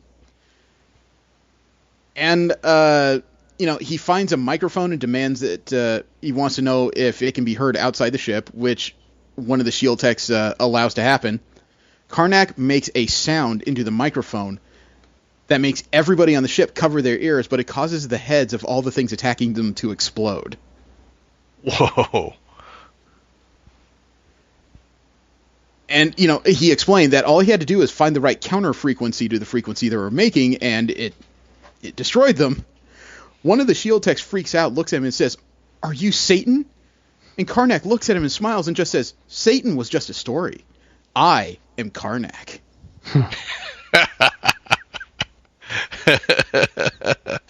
Goofy helmet and all. Nope, no helmet. Oh, no helmet this time? You haven't seen what Karnak looks like right now, have you? No. It's a wide departure from what he used to look like, man. If I had to just... He looks kind of like a photo negative of like an Aboriginal monk. His appearance is very different these days. Yeah, I'm looking at it right now. Oh, there's a good image of what he looks like. Sorry. I want to make sure I found the right one, because there have been a few steps in Karnak's look since the days of that oversized helmet. That's what he looks like right now. White skin, green striping, and he always dresses in this kind of trench coat hood. Still got an oversized head, though. Not really. That's just the angle of it, because he's tilted his head down. Yeah. And the white on white doesn't help. Yeah.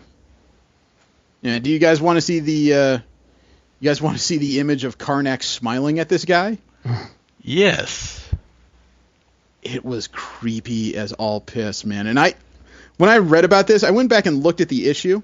This might be something we have to check out after there's 4 issues of it, because they've completely changed Karnak's character around. It's like he has no regard really for humanity other than what he can do for the Inhumans. Ooh. Yeah, that's I could kill you with a thought. Yeah, kind of look. Yeah, you can tell he just doesn't care. Last up in Marvel comic news, though, the writer of the Civil War II and the Civil War II tie-ins on the upcoming Nova series has dropped a little bit of a bombshell. Oh? Yeah, the artist is R.B. Silva. The writer is Sean Ryan. And he's filling in... No, I'm sorry. The writer is putting Sam squarely in the middle of the conflict between Iron Man and Captain Marvel in the Second Civil War. Sam has to figure out for himself which side of the conflict he comes down on. Not necessarily a new part of the story when you're talking about a major conflict in Marvel between heroes, right? Mm-hmm. But he dropped the bombshell in regards to the prior Nova. Richard Rider, do you remember him? Barely. He was the original Nova in Marvel Comics. And people have been asking if Richard Rider is going to appear in Nova at all. All he said was, quote, "Never say never," unquote. Come on, man. You know he's coming. Oh, yeah. And now we have DC comic news. The DC properties that end up on comic book pages. There is a serious problem emerging in DC Comics. There are details coming out about alleged editor misconduct complaints in the company itself. Really? Yeah, it involves DC Entertainment Group editor Eddie Berganza that supposedly took place between 2010 and 2012. Inappropriate behavior that led to the editor's 2012 demotion from his former position as the executive editor.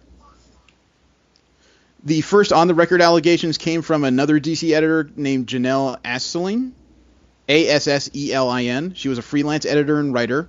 She stated in Twitter and Patreon posts over the last week that while she was employed in 2010 by DC, she reported to then executive editor Dan Didio concerns of the women in DC editorial about Berganza. She was apparently never treated inappropriately by Berganza herself. She became aware of various accusations against the editor. 2 other sources who worked for DC at the time claimed to Newsarama that they were aware of the alleged complaints against Berganza for inappropriate behavior toward both men and women at the DC offices during that time frame.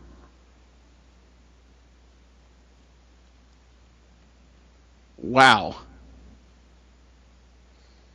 According to Asselin, she alleged that another complaint was made against Berganza for something that happened at WonderCon in 2012. Whoa.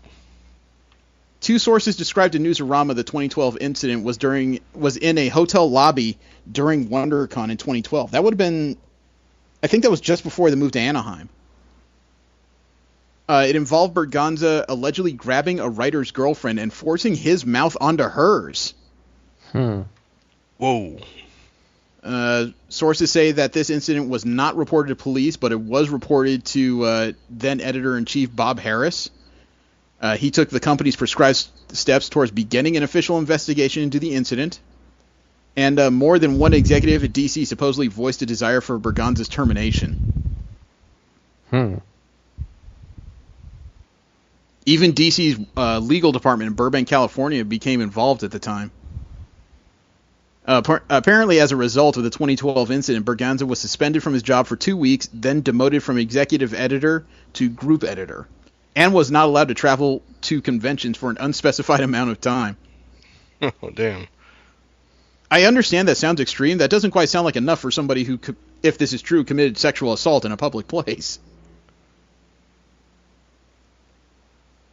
There haven't been any other reported incidents since then, so it sounds like they at least got through to him.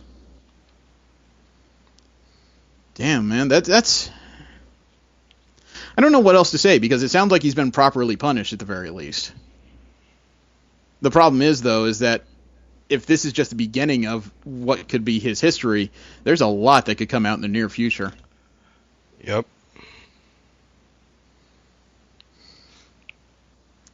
Snyder and Capullo are crafting their final scene for their farewell from Batman in Batman number 51. It's a story that not only gave a Batman a day off, but also helped them tie up some loose ends for the next creative team to come in. That's nice. Yeah. As soon as they're done with this project, I think Snyder is working on a 6-issue series with Mark Miller. Capullo will come back to an unnamed project with Snyder at DC. It's supposed to be an even more standout in the crowd than the pair's 2011 launch of Batman. There was a story that came out this week in the latest issue of We Are Robin 11. There is a kid who is one of the N-sanctioned Robins who better hope he never runs into Bruce Wayne in a dark alley. Oh? Yeah, there's a Robin named Dax. He appears to be some kind of mechanical engineer. He's a mechanic by day. He has helped build some of the gear that these unsanctioned Robins use when they're patrolling the streets at night. Mm-hmm. His last name is Chill. Oh, God. Yeah. Daxton Chill is the son of Joe Chill. That family, huh? Yep. He swore to his mother he's not doing anything with guns and no Chill will ever touch a gun again, so he has good intentions and everything. Still, though, it's one of those cases where you could understand why Bruce Wayne might be a little bit concerned.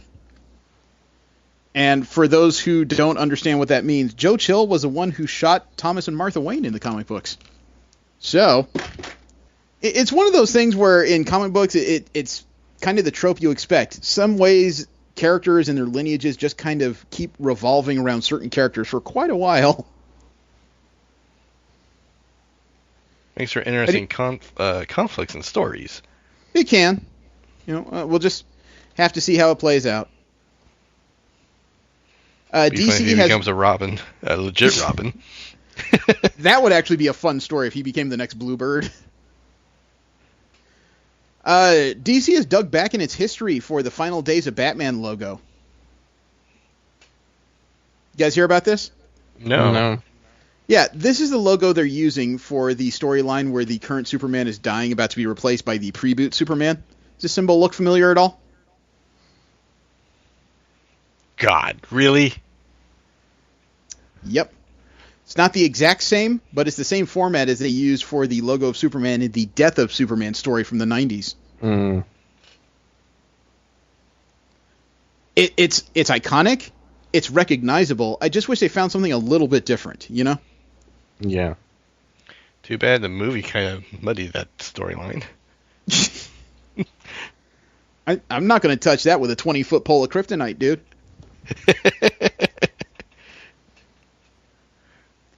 The cover has been released for the new Superman #1, centering around the Chinese hero.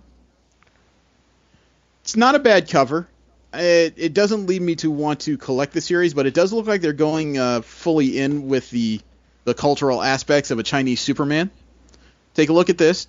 Give me your opinions. It's okay. I'm okay with it. Carrying around the gigantic #1 bothers me a little bit. It's a little bit campy compared to everything else in the cover. Mm. Now, I am a little concerned about this character's name, though. Oh? Yeah, the writer of this series, Jean Luen Yang, he actually had to go to editorial to change it, because apparently when he received the assignment, the original name of this new Superman was Kenji Kong. For some reason, they affixed a Japanese name to a Chinese character. If you want to piss people off in China, that's a very quick way. However, now that they've come up with the permanent name of this character, I don't think it is better culturally. I don't think it's better for American audiences. The new name of this Chinese Superman is Kenan Kong. Kenan, Kenan, Kenan Kong. Which, as soon as I read that out loud, I'm just like, is he going to climb skyscrapers and swat at biplanes? There had to be a better name than this. Even if you have to keep that KK alliteration for Superman, there has to be something else. But I'm not writing it. And it definitely wasn't written for me. Maybe I should just shut up and actually try a few issues. And last up, when it comes to DC comic news, have you seen the new designs for Superman, Wonder Woman, and Batman going into this rebirth? No. The designs kind of harken back to the films without the muted palette. They've definitely upgraded it a bit. The pre-boot Superman's new costume, I actually like the combination of things. I wish it was still collared. There's something about that open neck that just screams 80s to me. But they've definitely upgraded his costume. Mm-hmm. I like the deep navy blue.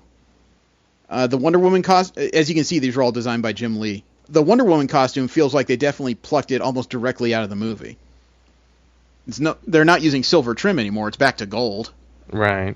But it has a lot of aspects of the movie's design in it. Mm-hmm. I'm not sure about the boots. It looks like something I expect to see in a dominatrix workshop. I think they're supposed to play off as greaves and boots, but... They don't play off as greaves. They look like more embossed versions of the hooker boots she's been wearing since the 60s. And the Batman design there, I don't know what else you can say. It's Batman. Yeah, it's Batman. It's just his symbol is lined in gold now.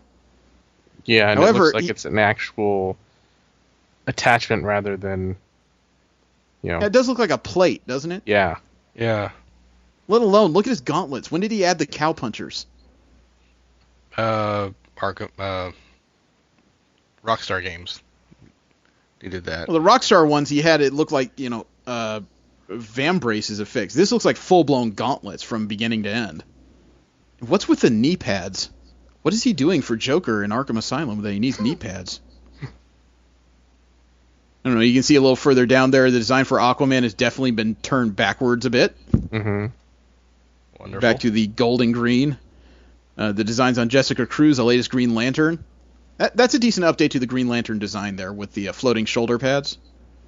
I actually like that design. It's both old and new. Mm-hmm. And there you can see the design for the Super Sons. Damian Wayne and Chris White. And then at the bottom is the latest version of Harley Quinn and Killer Croc for Suicide Squad. Reasons. Oh. Suicide Squad. You don't read comics, do you? Not much. I'll break that habit.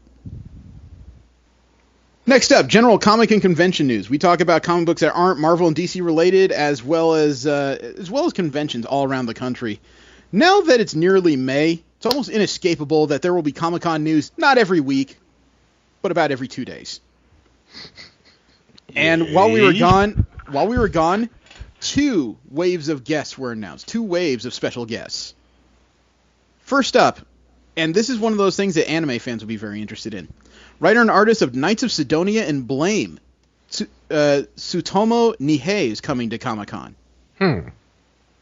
The writer on Black Panther, Batman, and Deathstroke, Christopher James Priest, is coming to Comic-Con. And Priest wrote one of the most critically acclaimed arcs of Black Panther ever. And the last one, we might have to seek out on our own. G. Willow Wilson is coming to Comic-Con. Okay. You don't remember, do you? I don't. Jesse? Doesn't ring any bells. G. Willow Wilson is the writer on A-Force and Miss Marvel. Oh, that's right. That's a lady I would love to talk to for a few minutes. That's the 13th wave. The 14th wave of guests. Writer and producer on Afterlife with Archie and Riverdale, Roberto Aguirre Sacasa. The artist on Spider-Man Deadpool, Ed McGuinness. And the designer and cartoonist of Prince of Cats and Sentences, Ronald Wimberly, are going to Comic-Con. And again, out of all of these waves of guests, 14 now, each one is not just going to be at Comic-Con, they will have a special spotlight panel dedicated to just them during the weekend. Yeah, G. Willow Wilson would love to pick her brain for a few minutes. Mm-hmm. However, You know, not that's all... something else that we might want to do one of these days is actually read Black Panther. Eventually. I'm working on the order of books, basically. You know, I'm trying to come up with a new list of items that we can talk about. Not all is rosy in the land of Comic-Con, however. Oh, yes, I heard about this. Yeah, Fox has supposedly pulled out of their Hall H panel at Comic-Con. I think it's actually official now. It is official. The reason they've cited is piracy. Mm-hmm. They are apparently sick of people recording the footage from their panels and then reposting them on YouTube. Now, since this news has come out, and there are people arguing both sides of it right now. First of all, the people who are saying good, less Hollywood at Comic-Con, that's not a good thing. No.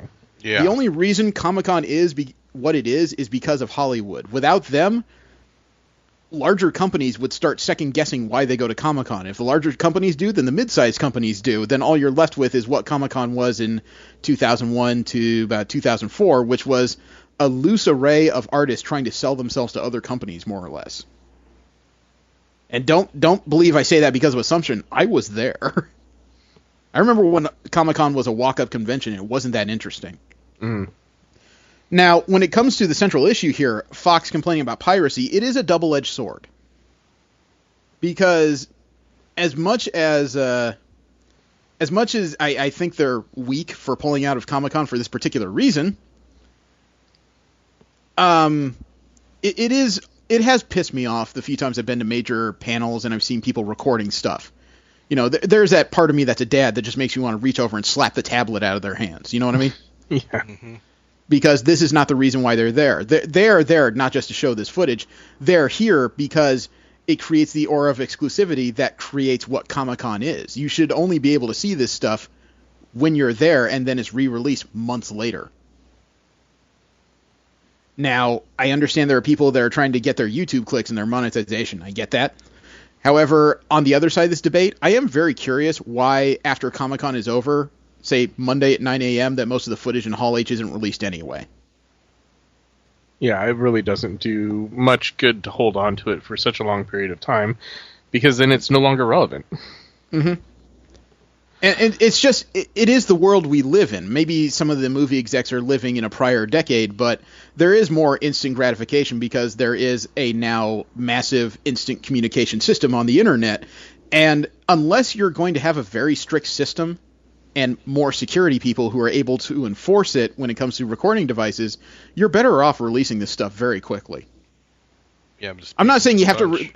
I'm not saying you have to release precisely what was in Comic-Con, but maybe prepare a secondary trailer without as much footage so that you steal the thunder from the pirates. That would be the easiest course, I would think. It just means you're paying your whichever company you hired to make the trailer a little bit more to create a secondary version that's shaved down by something relatively innocuous, 15 to 30 seconds. You know what I mean? Mm-hmm.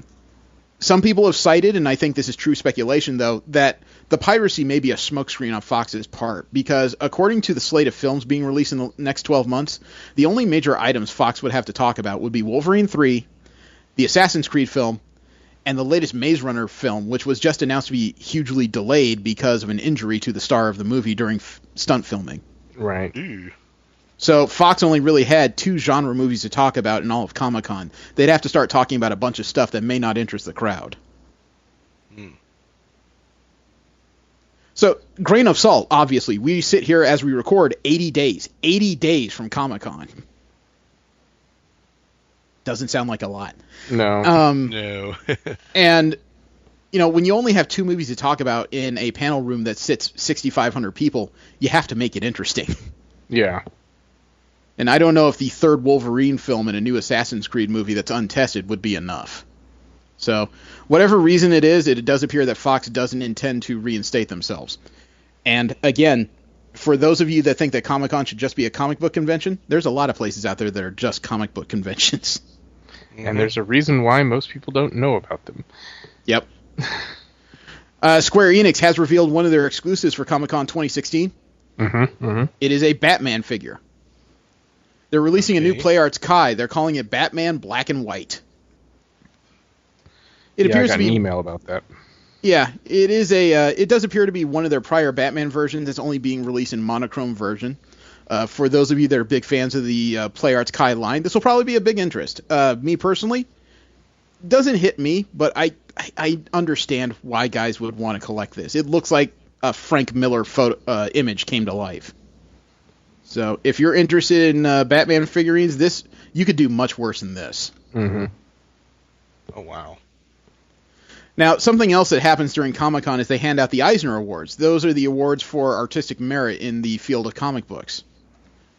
I read through the nominees, and there is very, very little representative of either Marvel or DC in the listings. Really? Yeah, it's mostly independent books. You want me to go through these? Because it gets a little wordy. Maybe the front runners, or... Well, that's what I mean. They're all nominees. There's 5 nominees per category. Oh, wow. Oh. For example, up for Best Short Story, Black Death in America by Tom King and John Paul Lennon in Vertigo Quarterly. Hand Me Down by Christina Baczynski in 24/7 in Fanfare Presents. It's Going to Be Okay by Matthew Inman in The Oatmeal. Killing and Dying by Adrian Tomey in Optic Nerve number 14. And Lion and Mouse by R. Sikoryak in Fable Comics. Best Single Issue or One Shot, A Blanket of Butterflies by Richard Van Camp and Scott B. Henderson. I Love This Part by Tilly Walden. Mowgli's Mirror by Oliver Schwarren. Pope Hats number 4 by Ethan Riley. And Silver Surfer number 11, Never After by Dan Slott and Michael Allred. Best Continuing Series, Bandette by Paul Tobin and Colleen Coover. Giant Days by John Allison and Lissa Treeman and Max Sarin. Invincible by Robert Kirkman and Ryan Otley. Silver Surfer by Dan Slott and Michael Allred. And Southern Bastards by Jason Aaron and Jason Latour. Best Limited Series, Chrononauts by Mark Miller and Sean Murphy. The Fade Out by Ed Brubaker and Sean Phillips. Lady Killer by Joel Jones and Jamie S. Rich. Minimum Wage, So Many Bad Decisions by Bob Fingerman. And The Spire by Simon Spurrier and Jeff Stokely. Best New Series, Bitch Planet by Kelly Sue DeConnick and Valentine DeLandro. Harrow County by Colin Bunn and Tyler Crook. Kaiju Max by Xander Cannon. Monstrous by Marjorie Liu and Sana Takeda. Paper Girls by Brian K. Vaughan and Cliff Chang. And The Unbeatable Squirrel Girl by Ryan North and Erica Henderson. Best Writer, Jason Aaron for Southern Bastards, Men of Wrath, and Doctor Strange, Star Wars, and Thor. Wow. John Allison for Giant Days. Ed Brubaker for The Fade Out, Velvet, Criminal Special Edition. Marjorie Liu for Monstrous. And G. Willow Wilson for Miss Marvel. I would vote for that one.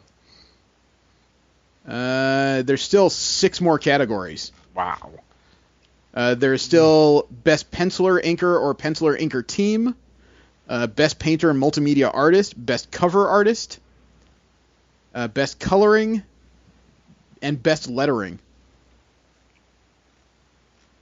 I'm not one for award shows, so I can't say I would sit through all this, but I'm always curious to see who won these awards. Yeah. And I understand you guys are not as big into comics as I am, but I assume that by listening to those, you understand what I meant when I said there's not a lot of representation by Marvel and DC in there. Yeah, no, that is a lot of independence. Mm-hmm. And 2 of those were Silver Surfer nominations. Yeah, Dan Slott's run has been very critically acclaimed. I have skipped it myself because the art style is not one I usually gravitate towards. It's almost 60s, 70-ish, kind of noirish, a little bit nondescript. You know what I mean? Wizard World, though, they are having problems. You remember them? They had 25 events in 2015. They just expanded up to that number. Mm-hmm. They had a combined revenue from those shows of $22.9 million.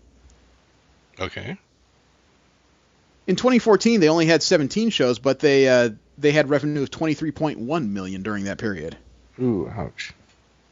So their average revenue dropped by about over $400,000 per show from year to year. And additionally, Wizard World has sold all but 10% of ownership of the company to Con TV and Cinedigm.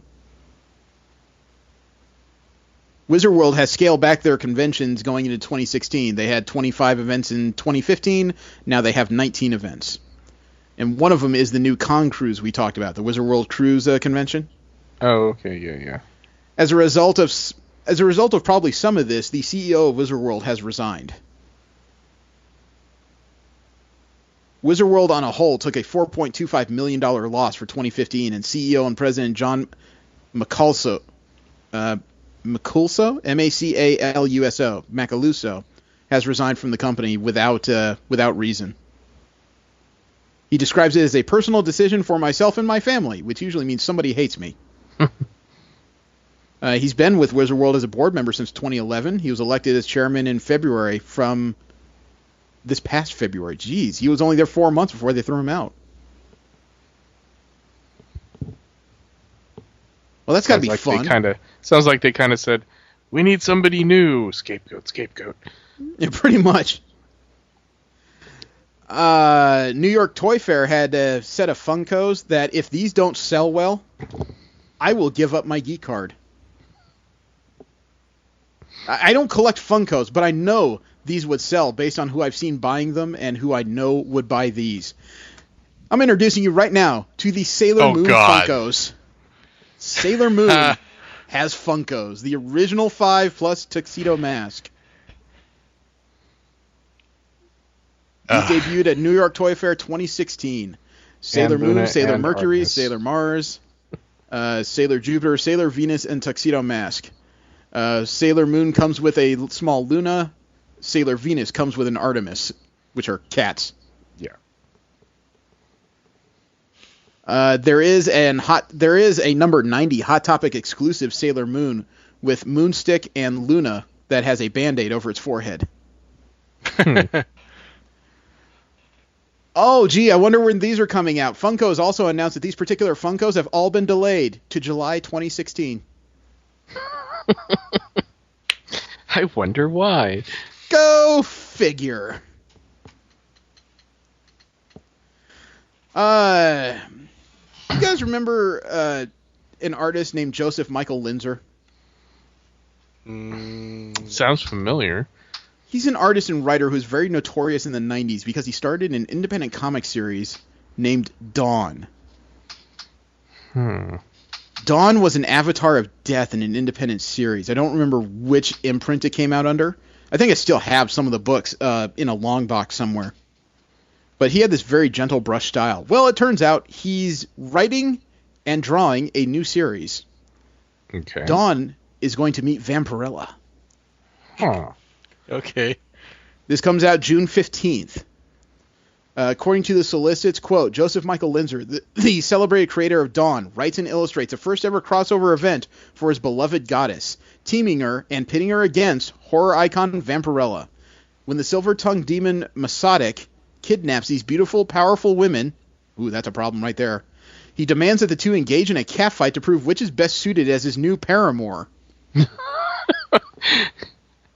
Hello, 90s, I've missed you. The ladies suggest to combat in a more sophisticated and feminine way by engaging in a storytelling contest. Together, Dawn and Vampirella take us on a journey of the bloody shores of Draculon, post-apocalyptic New York, and worlds beyond imagination. Ultimately, they know that they must join forces to overcome him. Don't give away the story. But what common ground can be found between a goddess and a vampire? Features an all-new introduction and never-before-seen bonus material by Joseph Michael Linzer, plus an afterword by Christina Deek Linzer. Unquote. I think of a few things they might have in common. Yeah, common ground. We hate this schmuck. I thought one of you was going to say cup size. Dirt. We are above humanity. Well, Dark Horse is coming out with a comic book that might speak to the two of you. Mm. It's a special book about the art of Metal Gear Solid 5, The Phantom Pain. It's a game art book. It will have the concept and design behind the video game itself. It's being put out in conjunction with Konami Digital Entertainment. It's going to feature hundreds of pieces of never-before-seen art. The book will be called The Art of Metal Gear 5. In addition to the standard release, The Art of Metal Gear 5 will also receive a limited edition 400 copies packaged in tactical slipcase featuring an exclusive fine art print by illustrator Ashley Wood. Yeah, video game enthusiasts will probably find that interesting. As of Star Wars number 20 being put out by Marvel Comics, there will be a new Elite Stormtrooper squad. It's going to be a 7-member squad led by Sergeant Creel, who was introduced when he was talking to Darth Vader in a prior issue. I want to say I think it was like Star Wars 3, but I don't have a direct detail on that. But they tried to allude that this character, when he was talking, he knew something, and you knew you'd see him again. There are some designs up here by Jorge Molina with the phrase work on the picture that says concept art, not final. These would be the first stormtroopers I would see in a movie that I think I could fear. And yes, I've seen flame troopers. You know, guys who can't hit crap with a flamethrower don't scare me. No. Take a look at these, because you got the Sergeant Creel design, this design of a scout, and a sniper. Is that a prosthetic arm? No, it's a holographic communication device. I'm talking about the one with the knives. Yeah, with the different coloring, and it says robot arm with question mark on it. Potentially. That's a lot of knives for a stormtrooper. Close quarter combat. I know when I heard Elite start the Stormtrooper squad, I think, what, these guys can actually hit things? Well, he says scout, and judging by the look of that armor, he's been in a lot of very close fights. I think he's their wet work specialist. Really like the sniper design. To the meme I saw just a little bit ago. You know, if Finn hooks up with Rey, he'll be the first stormtrooper to ever hit something. That would technically be untrue now that Clone Wars is canon. This is true, yes. What do you think of the sniper with his invisibility cloak? I think the cloak needs to be longer. You would think so. Well, if he's laying down to shoot like a proper sniper should be doing, it wouldn't matter. No, I suppose that's true. Although I still have to question, unless you're on a snow world, why white for a sniper? It's easy to get dirty? I don't know. I love all the designs, though. Somebody's put some thought into this. These look like actual tactical troopers instead of, we're going to give you a special name after we give you one weapon. Because that's what the prior designs of the expanded stormtroopers were. What makes me a flametrooper? We gave you a flamethrower. Okay? Well, it's kind of like the old Cobra. All the different troops and whatnot. Hey, it's the same thing for GI. It's the same thing for GI Joe. You're our Arctic specialist. Isn't everybody trained in Arctic survival? Yeah, but you're good at it. You're the best. And last up in general comic book news, there is a crossover of Doctor Who comics coming. Okay. But the thing is, they're crossing over the comic book stories of the 9th, 10th, 11th, and 12th Doctors in 4 Titan comic books for an anniversary that technically isn't even theirs. They're crossing over for a special issue for the 50th anniversary of the Cybermen. It's going to be a special Doctor Who event comic in 2016 called Supremacy of the Cybermen. It's going to be penned by authors George Mann and Kevin Scott with art by Alessandro Vitti. It's going to come out July 6, 2016, supported by Titan's 3rd annual Doctor Who Comics Day on Saturday, July 9th. Just before Comic-Con. Just before. That means it'll be available by then at least. Wouldn't be hard to find. But unlike half the things we talk about, it's not coming out at Comic-Con. And last up, we have our WTF Corner. That's where we talk about those stories from across the internet that It makes me think that the movie The World's End with Simon Pegg might actually be true. And because it's WTF, we start off with video game videos. Incredible plays, unbelievable falls, and little video game glitches that just really make you consider going without the internet for a little while. First up is an interesting video from a game we don't usually use much. FIFA 15. Soccer game, right? Yeah. Mm-hmm. Yeah. This one came from channel Spicy Fat Man with 2 T's. I love your name. He calls this video, "I love winning like this, clip number 1." The imagination could just swirl around a title like that, couldn't it? Mm-hmm. Well, I sent the video. So there you see him kicking the ball. Kick it towards the goal. Blocked. Nice. And the ball still went in. You see what happened there? Yeah. Yeah. The Did a two slide tackle players on the that- goalie. He rolled to get up, and he just happened to roll backwards inside the goal line to get up. So the goalie pretty much carried the ball in for them. There it is on the replay. He stands up holding the ball inside. Yep. Yep. That's horrible. Yeah. I can understand why you like winning like this. Can you imagine losing like that? Oh. Okay, here comes a game that I'm starting to get used to in our feed, only because the weirdest things happen here. Dark Souls 3. This video came from user Professor Shanks. Professor Shanks did it in the library with the goddamn knife. No.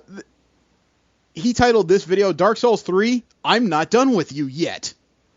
Oh, okay. Yeah, I sent the video. So he's facing a boss, and he says, "Nope, not doing this. Running away." What's this? Elevator. Get in the elevator. Come on, character. Get in the elevator. Dang it. There we go. Okay. Here comes the bad guy, and bam! Hits him in the head. And now he's in the elevator, beating the snot out of him. Knocks him out of the elevator. Bye. And he keeps riding the elevator down and points at him as he goes. Oh. You thought you got That away. was mean. No one runs away from John Cena. Next video is a Call of Duty Black Ops 3 video. Ooh, those are fun. Yeah, it usually is, and this one has a little bit of a different flavor to it because this came from the channel One and Holy. 3 words, ONEANDHOLY. Got some people with some inventive names on YouTube this week.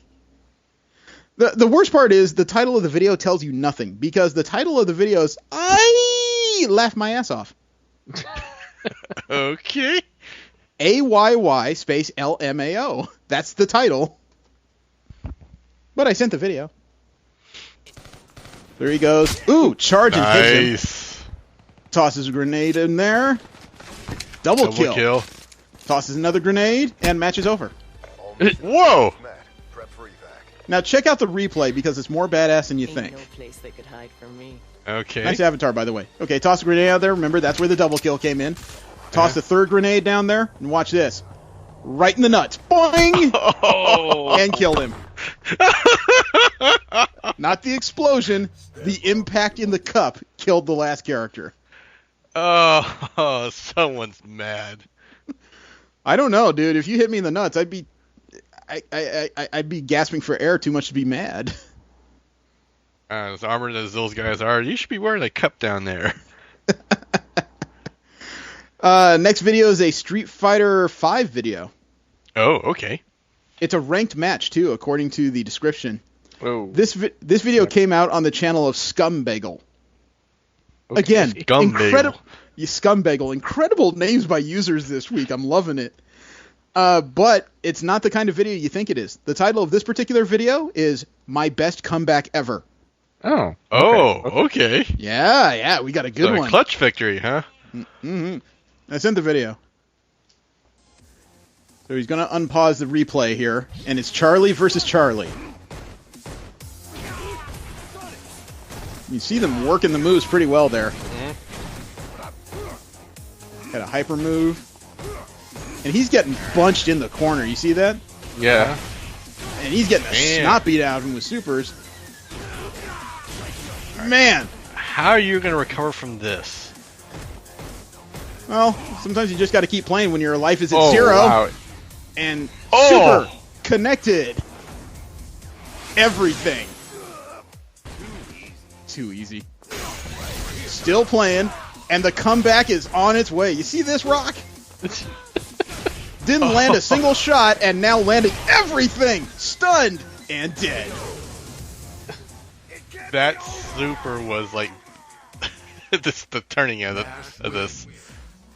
Now, I mean, it's an awesome comeback, but with the extra knowledge that that was a ranked match, what do you think the other guy is thinking? Yeah. Throw controllers. That's all I have to say. He's probably saying you should have stayed dead, Nash. Okay, 2 more videos in the video game vids this week. The next one came up from user Nellis Island, NELLIS_ISLAND. It is a Halo 5 Guardians video. Oh, okay. It has been a while since we've had a Halo video. The title of this video, though, only tells half the story. The title of the vid is Sticky Triple Kill. Okay. Sent it. Here we are in the middle of a PvP firefight. Throw the grenade. Nothing. Throw another grenade. Uh-oh. One of my guys killed 3 of my own. Run away. And you've been booted killing bastard. Yeah, you've been booted as a traitor, and that's one of those times where you just look at the screen and go, "Yeah, okay." You team killing bastard.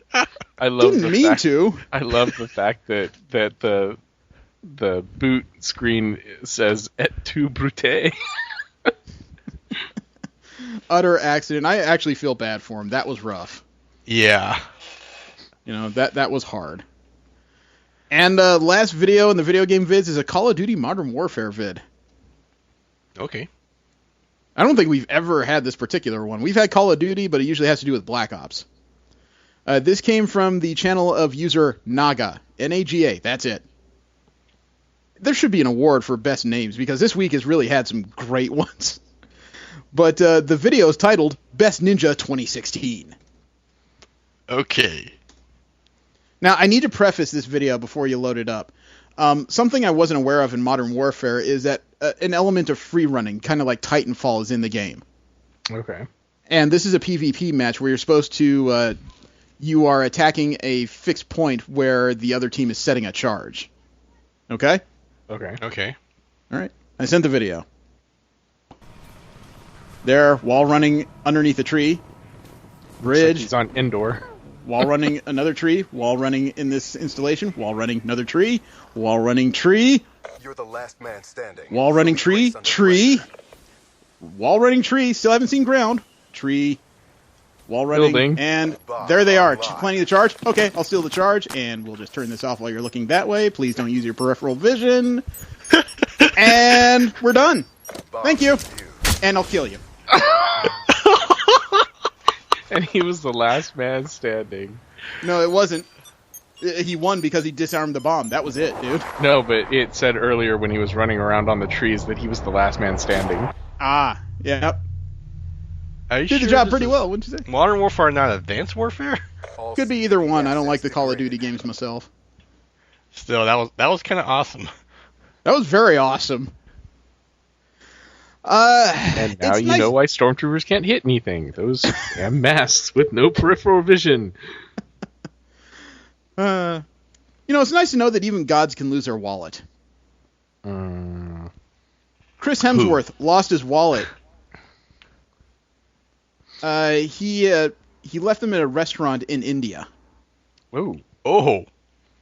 He has... Oh, no, I'm sorry. He has 3 children. He was out for a night. And remember, Chris Hemsworth is Australian, so he was out in Australia just having an evening. He left his wallet in the restaurant. Mm-hmm. He thought they were gone for good. He had all of his cards in him. He had cash in it. And he got a phone call from a 17-year-old named Tristan Budson Barker, who contacted Chris Hemsworth people to say, I found your wallet. What do you want me to do with them? So Chris Hemsworth himself wrote to Tristan and told him, you know what? I never expected to see it again. Keep the cash and send me the wallet. Nice. So, as Chris Hemsworth himself said, quote, I went to pick up my wife and daughter from the airport, and we were a little early, so we were killing some time, and I went to have something to eat. It was a pretty rough little area, and we sat down, and I left my wallet on the table and thought, I'm never going to get it back. I'm never going to see it again. My business manager contacts me because it's my address on my license and this letter from this young boy, which we have here today, and he's found my wallet, unquote. He says all this on the Ellen DeGeneres show. And not only was he there, but Tristan was there too. They invited him on the show as well. Oh, nice. Tristan said he was speechless to find the actor's wallet, and when he was invited onto the Ellen DeGeneres show, he was surprised once more because she presented Tristan with a $10,000 check to be put forward toward his college fund. Wow. Oh, It was donated by a publishing company called Shutterfly.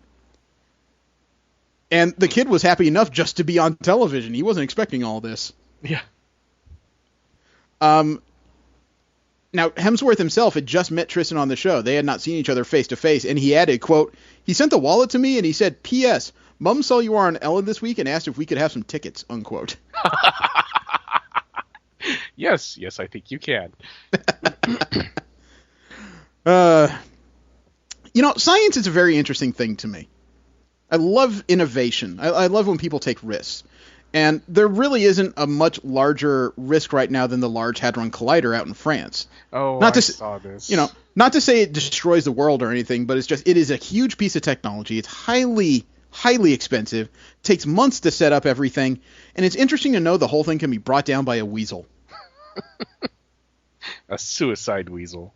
Wasn't a suicide weasel. He was hungry. Somehow he got into the Large Hadron Collider's systems, and he chewed through a 66 kilovolt power cable. He suicided. As a result, this 17-mile-long superconductor that throws atoms together at the speed of light suffered a massive power failure and will now be... The power systems have already been repaired, but it's going to take a couple months to run through the systems to make sure that everything is running the way it ought to. Though I guess with all the rumors and innuendo on the internet, they're probably lucky the weasel didn't cause an interdimensional rift that, large alien bugs just kind of stream through. But how awesome is it that a Higgs boson particle in discovery of the same has been slowed down by one damn vermin? Yep. China is a brutal business environment. And I mean that, literally. There have been a number of construction companies that have been apparently trying to work on the same piece of an area in one town. And the companies got so mad at each other that they actually sicked each other's drivers against the other companies. Wow. What that meant was that you had 6 industrial-grade bulldozers fighting it out in a Chinese city street. Ooh, wow. According to the Associated Press, the construction workers were from 2 competing companies, and there's been no word if anyone was arrested or hurt. But there was a war between 6 bulldozers in the middle of a street. And thankfully, someone had a cell phone. Oh, okay. I was going to say, that sounds very, very unsafe. Oh, I'm sure it was. Well, wait. First of all, Steve, it's China. Everything in China is unsafe. We know this. There have been exploding manhole covers in this country, okay? But, like I said, somebody had a cell phone, so that means there's a video. Oh, I need to find Instruments of Destruction to kind of play over this. Okay. Yep, you kidding? I almost feel like I should look up a Tonka ad to play over this. I sent the video. There's a bulldozer in the middle. There's a truck. Whoa. Whoa, you see them pushing each other over there. It looks like 2 giraffes going after a tree. Oh, it just hit the building. Yeah, this is serious, dude. Those are they can cause some serious damage to those vehicles doing this. That is one pissed off Constructicon. I love how the cars are trying to drive around. Oh, dude, did you hear that? Yeah. I heard that. They even have the scoops high up, man. They're even positioning for, it's like he's trying to pin him. Uh-oh. He's trying to push He's got the over. angle on him. He's got him. There it goes. Got it. Ooh. And that vehicle then here comes his friend. Done. Yeah, here comes this another one. This is kind of like watching a large BattleBots. It's kind of like... It's kind of like watching the latest John Cena match in the World Wrestling Federation. And then the guy comes over to pick up the... Oh, look. Yeah, he's trying to assist. This is a tag team match. Why is that guy trying to crawl in the bulldozer now? He doesn't want to be on Safer the in streets that with all moving these things bulldozer rolling than the around. one that's on the ground. The guy starts walking away. I'd do that. Oh, Yeah, I gotta get different out of view. here. What the frick, man? Oh god, some of these bulldozers look at are that just completely street. wrecked. 2 overturned bulldozers. Dude, those bulldozers are completely wrecked. They're useless. How could you not get any arrests out of that situation, man? It would seem to be pretty obvious who you got to talk to. Whew. Damn. Yeah. No, it's not like China has an embargo on risky behavior, because it's definitely happening in the U.S. in the middle of our massive political season in a presidential election. There's one presidential candidate, though, who is not getting a lot of press, and I'd like to know why he isn't.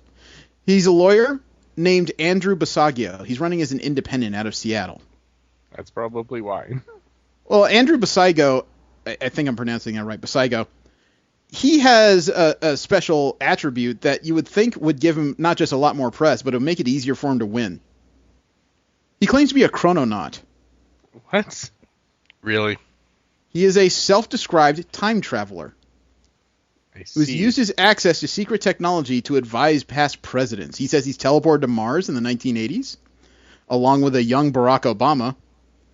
And Basiago swears he's going to win. He said, quote, "I have prior knowledge that not only will I run for president, but during one of the elections, which would have to be between 2016 and 2028, because I'm not running past that, and I'm either elected president or vice president," unquote.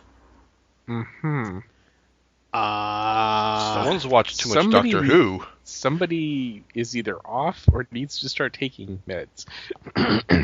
Well, the first time he came forward in 2004, he said he'd been the first American child to teleport back in 1967. He's been lobbying for declassification of the so-called Tesla teleportation information. He believes in aliens and Bigfoot. And he says if he's elected, he will, quote, "disclose how extraterrestrials are visiting Earth and discuss the ramifications of the advent of ET human contact within the first 100 days, unquote. Yeah.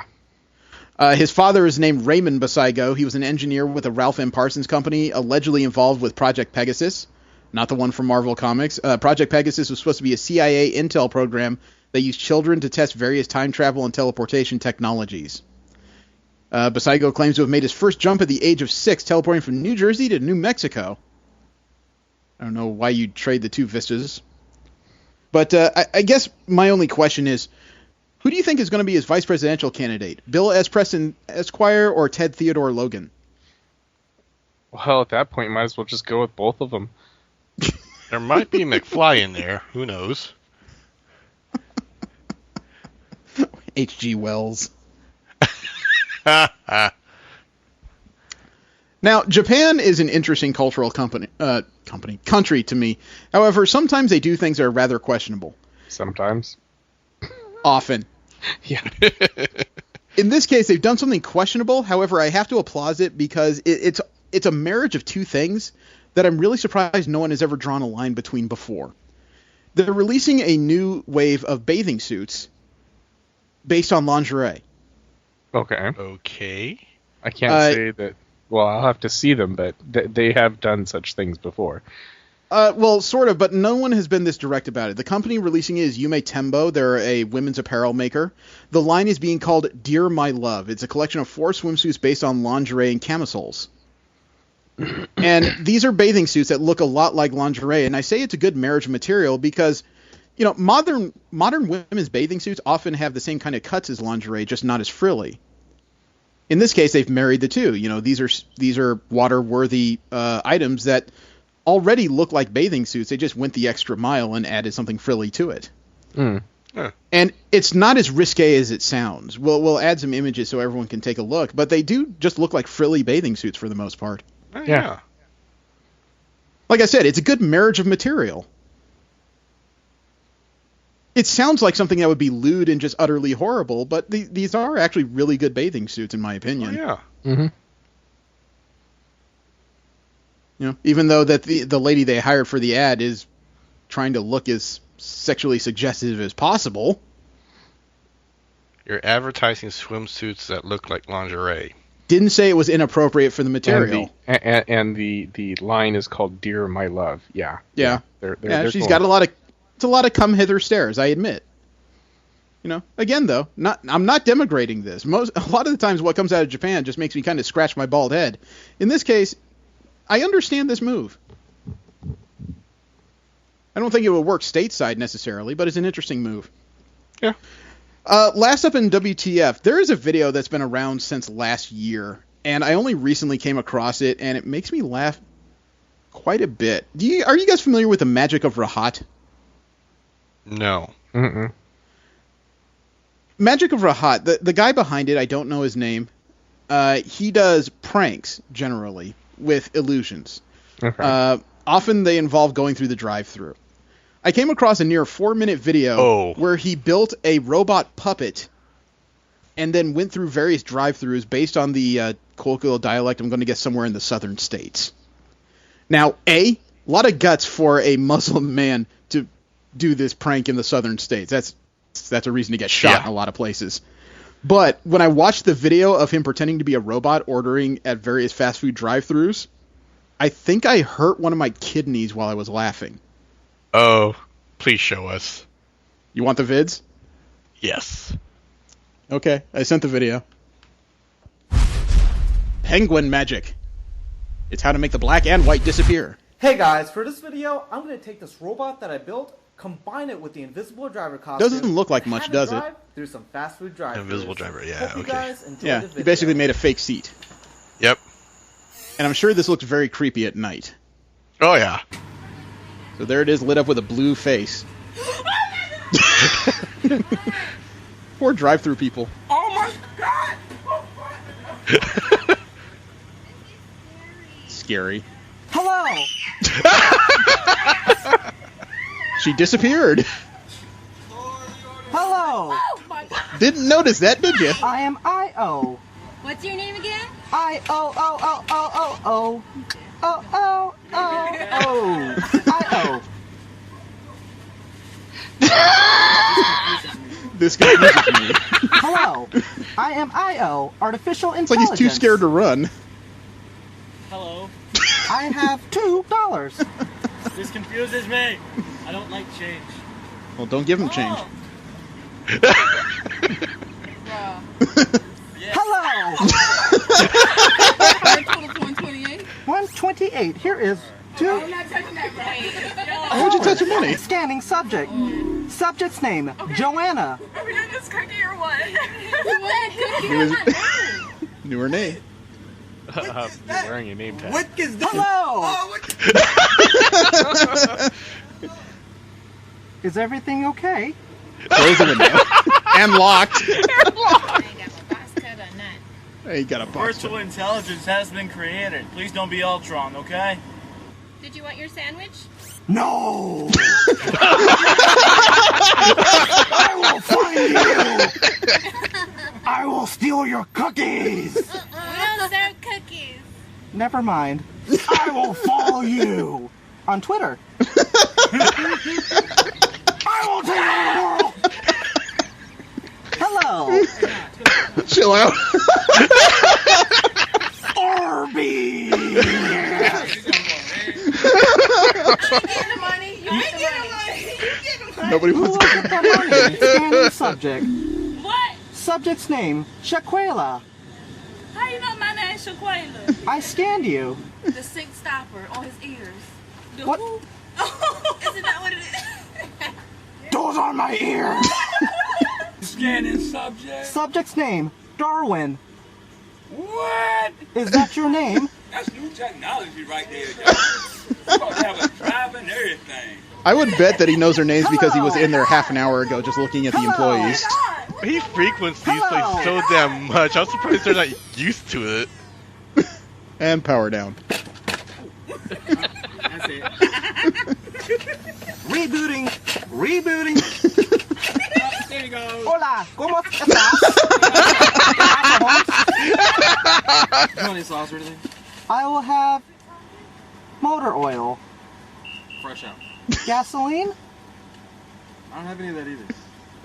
Mild sauce? I can do that.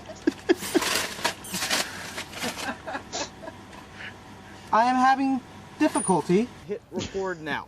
All right. Someone knows how to roll with it.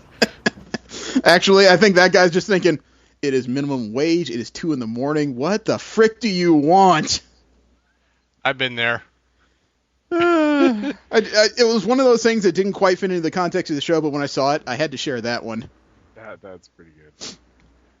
The subject of the week is Daredevil Season 2, Episodes 1 through 4.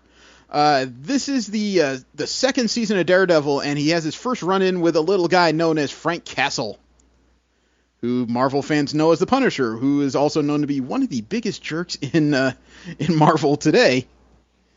And, the introduction of Frank Castle has done what Captain America has done. It's done what the first season of Daredevil has done. It's done what the Thor film has done.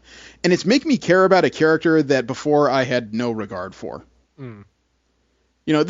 And there have been 3 cinematic Punisher films before, but all 3 failed to really make him a character like this series has.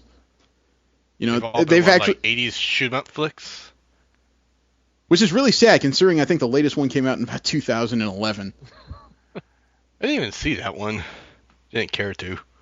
Actually, let me revise it. I think it was like 2008, but still, was not a good movie. No, I watched I've watched the entirety of the second season, and we can talk about the second season on a whole later. For right now, I just want to talk about the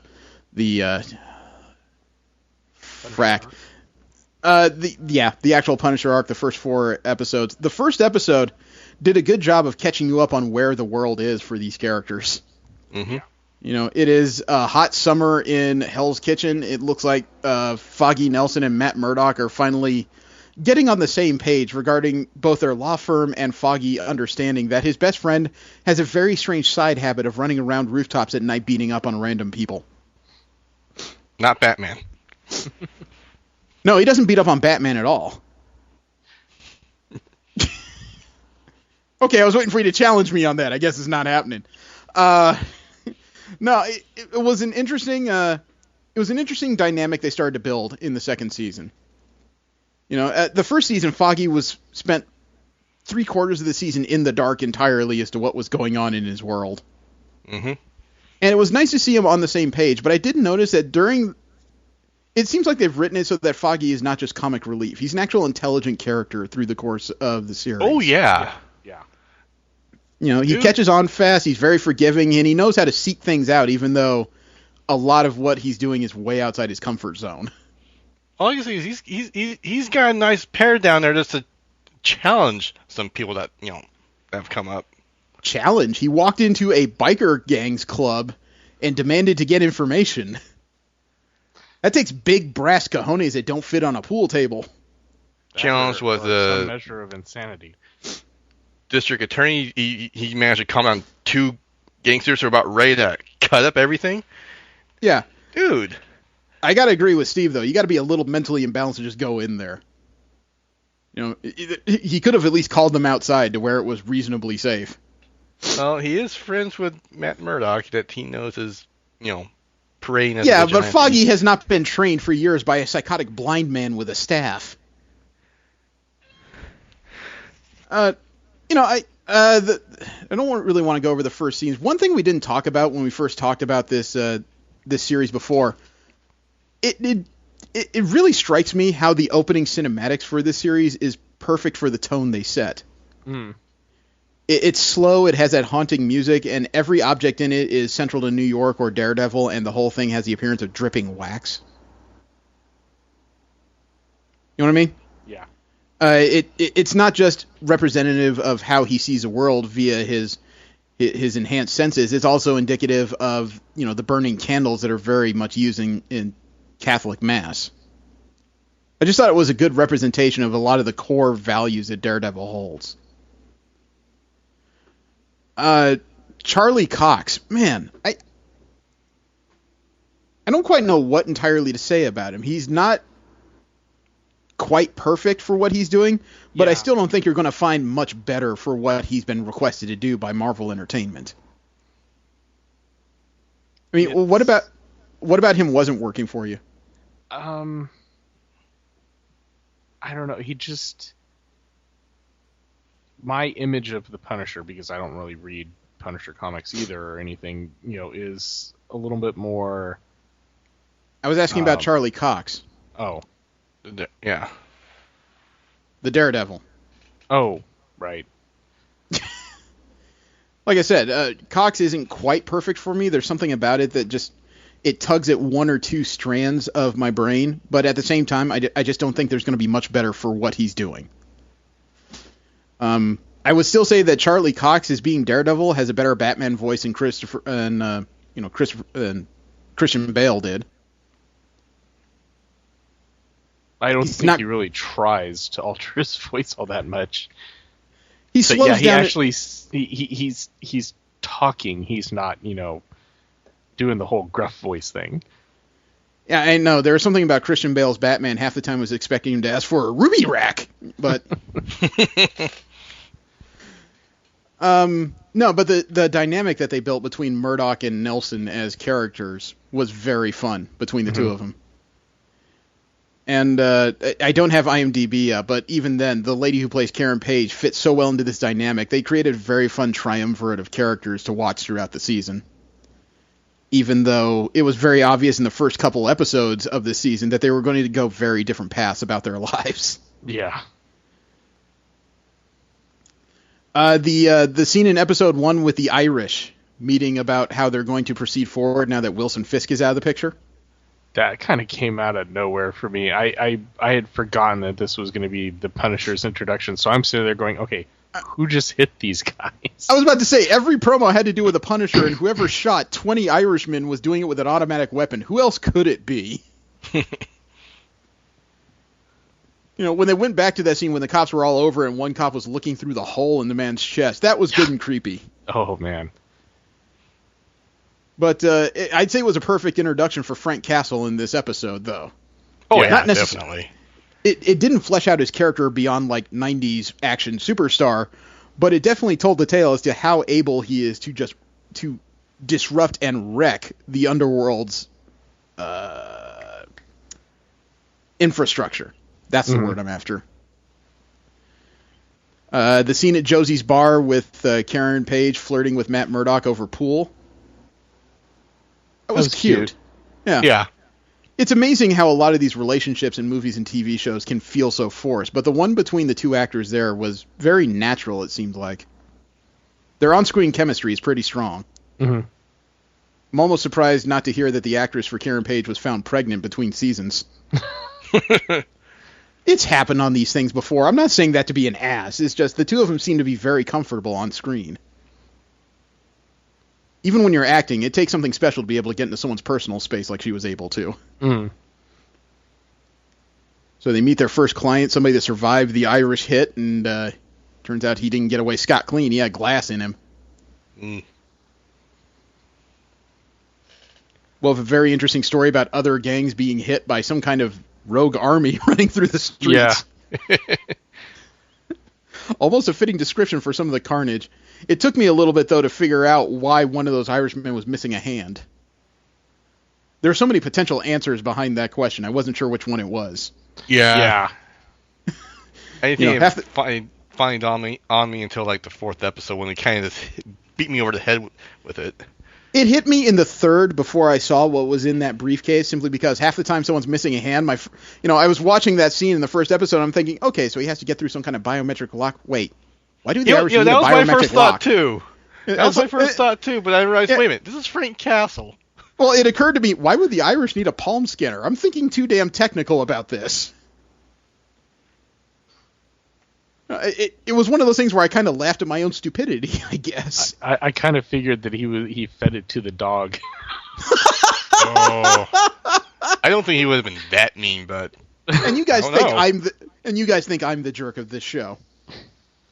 Oh, we're all play equal parts. Did you guys recognize the gun runner that he ran into in the first episode? The arms dealer? No.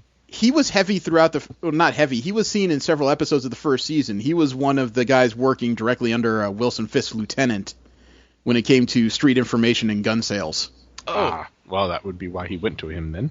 Yeah, it was the one scene he had in the second season when he was ambushed in the middle of a gun sale, but it was still a connection to what happened before. Mm-hmm.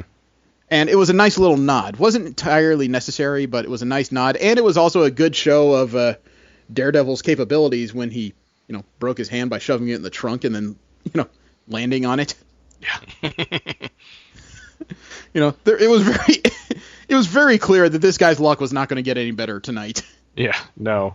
And I loved the guy's reaction, too. He just sees the thing, he's just like, oh, shit.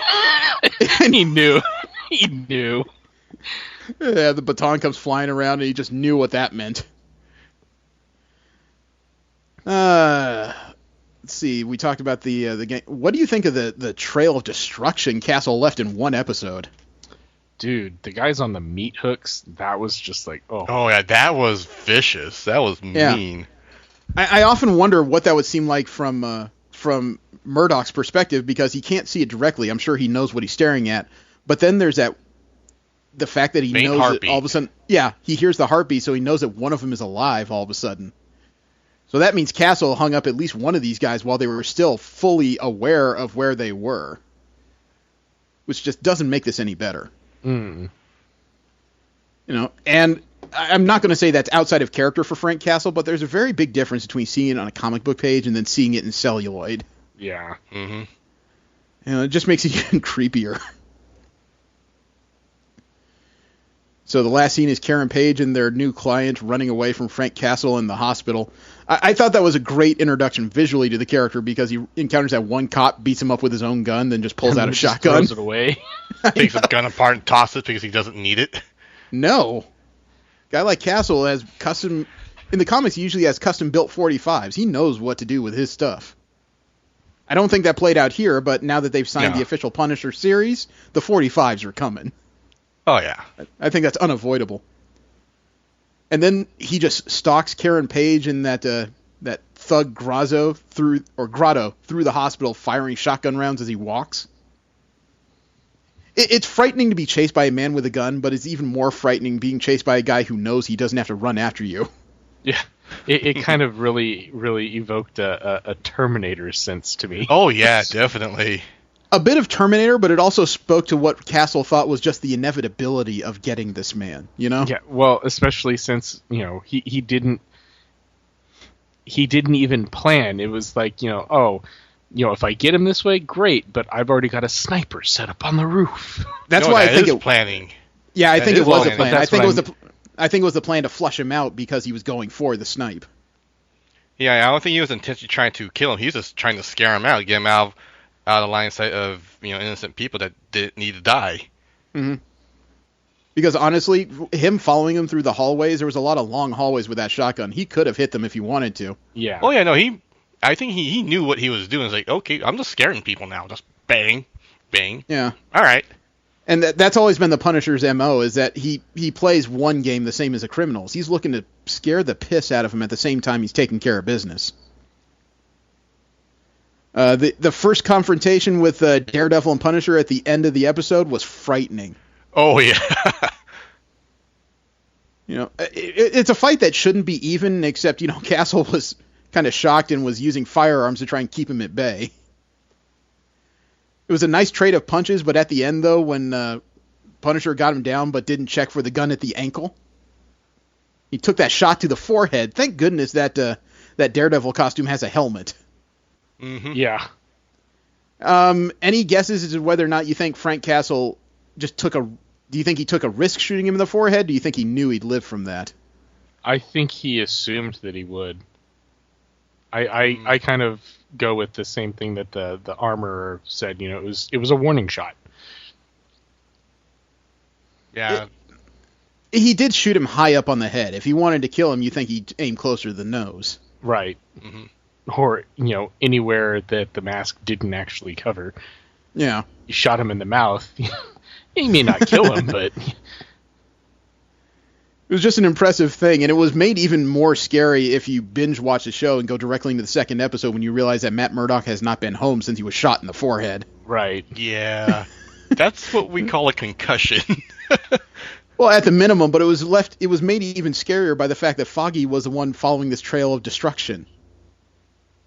He was the one that had to figure it out, and I love Foggy is a smart guy going from apartment building to apartment building, just hitting random buttons and yelling, "I forgot my keys." Or it's coming with a different story every time. It's like, "What? You a damn idiot?" It's like, "Yeah, I'm an idiot." No, that still had to do with keys. He claimed keys everywhere. Then one guy stopped him and said, "Are you stupid?" "Yeah." Buzz. I think on the second or third rooftop, he finds Murdoch passed out.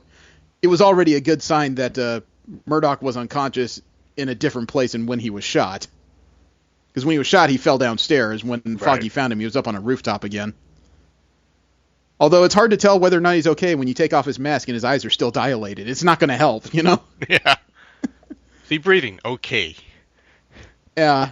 And then you get into the usual arguments between Foggy and Murdoch about what he's doing. Foggy spends half the episode covering for why Matt's not walking around. It was frightening in the middle of the episode because of the concussion when Murdoch's hearing went out. Oh, yeah. It's like he lost control. He was back to being a child when he heard everything in massive volume and then nothing at all. That must have been terrifying. Well, dude, that silent scream he had when he couldn't even hear himself. And that blood trickling down the nose. Holy crap. Then they come back to it half an hour later with him just kind of meditating on a sidewall in his loft just because he knows he can't hear anything. He's waiting. He hears a knock, and then you could just see the relief pass his face like, oh, thank God, the mundane is back. I even thought it was a good detail that after the knock, he even snapped a couple times to make sure he wasn't having a hallucination. It was. That's got to be a difficult scene to play out, though, because not only are you trying to play it silently, but Charlie Cox didn't even have, he wasn't able to use his full face to make these emotions. He had to use his nose, his mouth, not his eyes, you know? Yeah. Oh, yeah, that's pretty hard. But he did it well. Everything came across very clearly. See, the second episode is also where we met the D.A. Reyes. Yeah, I am not liking her. That bitch. Yeah. Like that was the first time I said, all right, Froggy's got some big balls right there. Yeah. Yeah, he had argued her, and they set up a deal between their client Grotto and her so that he gets immunity in exchange for getting a drug dealer named Brass, I think. Yeah. Wasn't a good deal, but it's all they had. Now, the middle of the second episode, though, the scene that made me laugh and cringe at the same time was Frank Castle going to the pawn shop. Oh, God. Oh, that guy. And you're just sitting there going, this guy's doing something illegal. Punisher's he was not going after him because he needs him. And no, he wants a police scanner. He wants him because he's his contact. Well, that's what I mean. You know, he needs him, so he's not going after him. He's getting, you know. But then brings child porn into it, and it was just like... Well, I was very curious in the beginning of the scene when Frank was peeling off $100 bills for everything he asked for, and it was obviously much more than he needed to pay for any of it, but he was just throwing out money. It's not been Castle's style, so that led an Easter egg. Then he wanted the security tape, so he peeled off another couple hundreds. And I did notice throughout the scene he was drinking a lot of coffee, man. He was addicted to stimulants. Oh, yeah, no, because he didn't want to go to sleep. Not until he was done. I realized that, but it was still just kind of creepy to watch him casually drink half a cup of coffee at a time. And then he peeled off another couple hundreds just so he could get the shotgun the guy had under the counter. Not to get the gun, just to get the shells out of it. So he didn't have a chance to shoot him for his money, which I thought was brilliant. So as Castle's walking away, the guy says, I got more, I got DVDs, what you want, man? Group, Bondage, Grandmothers. I got one here with a girl that looks like she's 12, and that's right when Castle's getting to the front door. No, he doesn't say looks like she's 12. Guaranteed no older than 12. But my heart kind of sank, because that's a moment where I said, you almost made it. You almost made it, man. He got too greedy, and it's like, Castle's, he's willing to go very far, but there's some lines he will not cross. Yeah, but even for the Punisher, he was brutal, because he went to the front door, locked it, turned around the close sign. The guy thought he was coming for a deal. Halfway back in the shop, just picks up an aluminum bat and starts swinging it in a slow circle. Uh-huh. Yeah, he's not going to have a face. The guy was never mentioned again, but I can only imagine that he was not walking. Walking, talking. Yeah. Breathing. In the second episode, he goes back to the Gladiator to get his costume repaired, and it turns out it can't be repaired, so it's going to be patched while he works on a new one. For a character that doesn't appear much, the Gladiator character is actually kind of interesting in the series. I'd like to see more of him. Actually, more of him. Actually, it just occurred to me. Do you think maybe he outfits the Defenders before their miniseries is concluded? That would be interesting. Yeah. I'm not sure what Luke Cage would need, but I guarantee Iron Fist could use some gear. So could this version of Jones? Oh, Jones could use it because in the TV show she's not invulnerable like she is in the comics. She could use some body armor. And Iron Fist could definitely use something. He may be a martial artist, but there's no reason to go out there without some protection. Mm-hmm. So wouldn't that be weird if, like, in the middle of the Defenders, that's when Murdoch has to tell the others, "I know a guy." Would be apropos. I did like the scene of Murdoch tracking Frank Castle's latest path of destruction. Yeah, through the dog. Yeah, again, wasn't a case where there was a whole lot of verbal acting, not a lot of dialogue, but a lot of really good facial expressions by Charlie Cox following this line of thought that leads him in the right direction. And then the ambush of Grotto, that was a little sad. Yeah. Oh, yeah. It turns out he's not getting the deal he thought. They used him as bait just to draw out the Punisher. Well, I'm sure if he hadn't have run, he still would have gotten the immunity, but... Maybe. No, I don't It might have been so. It might have, because the whole agreement was based on a lie. He's not going to get Brass, so what immunity would he get? It's not like he signed a deal to capture the Punisher. No, that's true, but I think he would have gotten immunity had they gotten the Punisher. No, I don't think so. Not through the logic that Jeremy just put out. They didn't get Brass, so that's all fine and good, but they still had an agreement. I think Foggy would have figured something out. But the fact that he ran is actually spoilerific though. But according to the story, he never would have gotten the deal because half the reason why they did things in this format is because Reyes was trying to cover up something. Yep. Involving the Punisher. Okay. So he Grotto had no would chance never in gotten hell. a deal. Even if they caught the Punisher, he would have had nothing. They probably would have gotten rid of him in a prison suicide or something. The fight between the two of them at Punisher and Daredevil again at the end of the episode was something to behold. Falling through the skylight was a little sad, though. Yeah. That's another thing the series did very well, man. When the Punisher fell through something, they didn't make him look superhuman. He was hurt. Didn't make him any less of an engine of chaos. No. But it's not like he just walked through it. He just stumbled through it and got meaner somehow. Yeah, he just powered through. Like, you can see that he's hurt, but he's not letting you know that. Yeah. Now, the third episode, it actually replayed some iconic scenes in the comics between one of Daredevil and the Punisher's most prolific meetings when it comes to storytelling.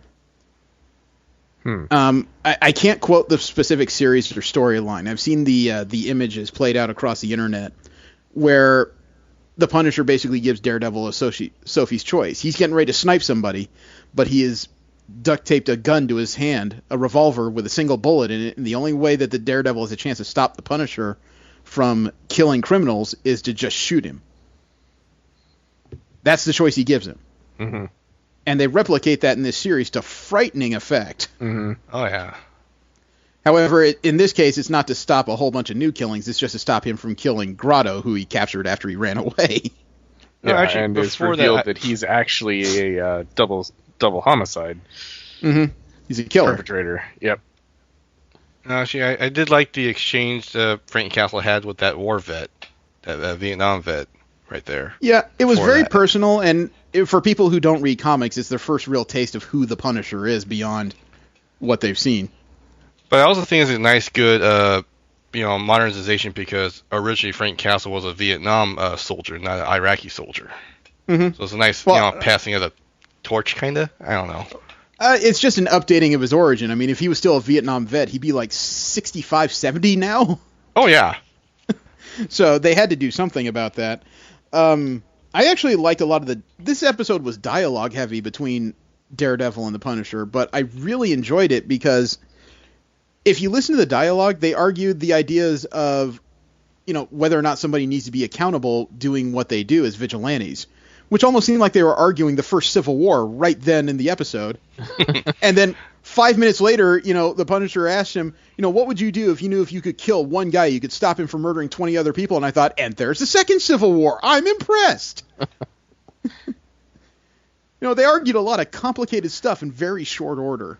Actually, there was another reference that, maybe not a reference, but I haven't looking too far into it, but Frank Castle made a point saying, you're just one bad day from being me, and I thought, that's the Killing Joke right there. Yeah. Yeah, I think you're reading a bit far into that one. I think I am, but that's the first thing that came to my mind when he spoke that line. I was like, okay. I took that more of alluding to the first Civil War, because that's what the basis of the first storyline was. Sometimes characters are just one mistake away from being murderers, more or less. Which is what Speedball as penance lived through.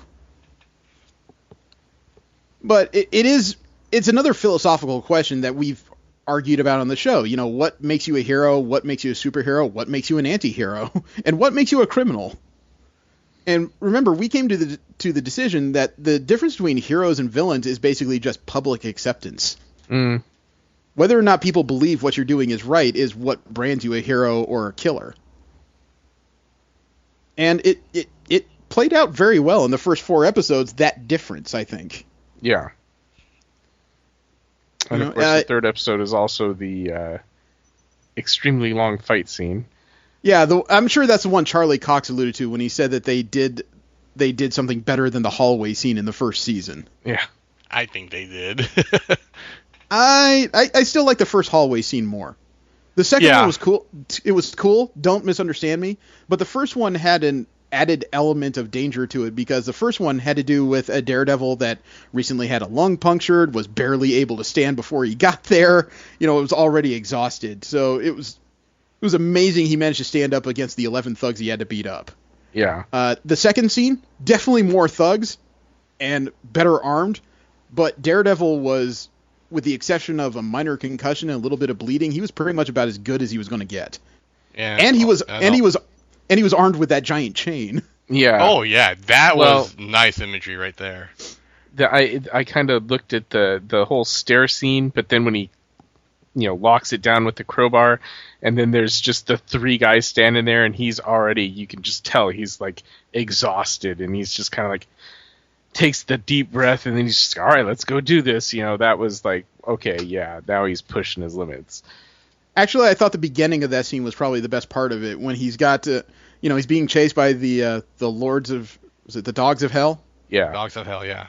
The Dogs of Hell biker gang into that building. He's got an unconscious Frank Castle, loads him in the freight elevator, pretty much has got away, closing the door, and then the guy comes the out. Building the super comes out, just wondering what's going on. They attack him, so he immediately opens up the elevator and crawls out, and then he starts the fight. Yeah. Oh, for some reason I like the scene where he tried to use the gun, I guess, as a scare tactic, and it's like click. It's like, ah, crap. Yeah, but he smiled after that. He knew he was starting a fight when that hammer went off with no strike. He knew that's it. That's when they're coming. The other part of this third episode, though, Foggy running into Claire at the hospital trying to get information on where Mac could have been after he was taken by the Punisher. Oh, that was a lot of strong dialogue in those scenes. Yeah. Now, my one thing, though, was when she said that she was being punished for helping somebody else out, was that established in the first season? No, that was established from in Jessica Jones. That was from Jessica Jones. Okay. Jones, after she shot Cage in the chin with a shotgun, brought Cage to her for help because nobody can get through that unbreakable skin. They needed medical help. Yeah, okay. I thought that was referring to Cage. It seemed like the dialogue was right for that, but I just wasn't sure because I was like, I don't remember that in this first season. Yeah, I think it was just sheer coincidence because they went to the ER with Cage and Claire was the only one who Claire just kind of drew the random straw that said she was helping this patient, but she had already been kind of used to unusual happenings, so she went the extra mile. Then she found out that Cage was a superhuman, so she couldn't exactly keep this on the record. Not because Not because it was technically illegal to help him, but because Jones was with him and explained that people were looking for them, including somebody who could control minds. So it had to be off the books. So she agreed to take care of Cage at Jones's apartment, which is illegal and very, questionable ethically. And to do that, she had to disappear for most of a day watching him. Mm. So she was already in trouble just trying to help Jones and her friend out. Sorry, I think that was an overblown explanation for what we're talking about. Yeah. So the fourth episode is kind of the end of this arc, and this episode was almost Punisher-centric. It had very little to do with Daredevil, very realistically. Mm-hmm. Early on in the episode, when that new Irish gangster Finn showed up, I thought this was going to be the beginning of the second arc of storytelling. I didn't expect all that to wrap up in one episode. You know what I mean? Yeah. Mm-hmm. He came looking for the bastard that killed his son, and he really got the Irish jammed up and running down the angles. Yeah, he seemed more interested in the money than the revenge for his son. Yeah, that's all he wanted. He admitted it, too. He was looking for the money. Dying was kind of a natural choice, but he really wanted that $1.3 million he stole back, which is why Castle cut off the hand. He wanted the briefcase that it was attached to. Mm-hmm. So Daredevil picks up his new costume from, what's his name? I know his character name is Gladiator, but I can't remember what he keeps calling him. Like Simon? Stewart? Something like that. God damn it, now I'm going to lose my card on this. But the Punisher... Melvin Potter. Melvin, thank you. The Punisher getting kidnapped by the Irish, that seemed to happen a little quick. I was trying to understand what was happening. And then when he's getting interrogated for the money, he gets beat up, doesn't care, gets a power drill to the thigh, which we get to see on screen. God. Oh, man. Oh, yeah. That made me uncomfortable. That's one of those points that's always alluded to in comics and TV and movies, but you never actually see. In this case, you actually saw the drill go into his thigh. I was uncomfortable.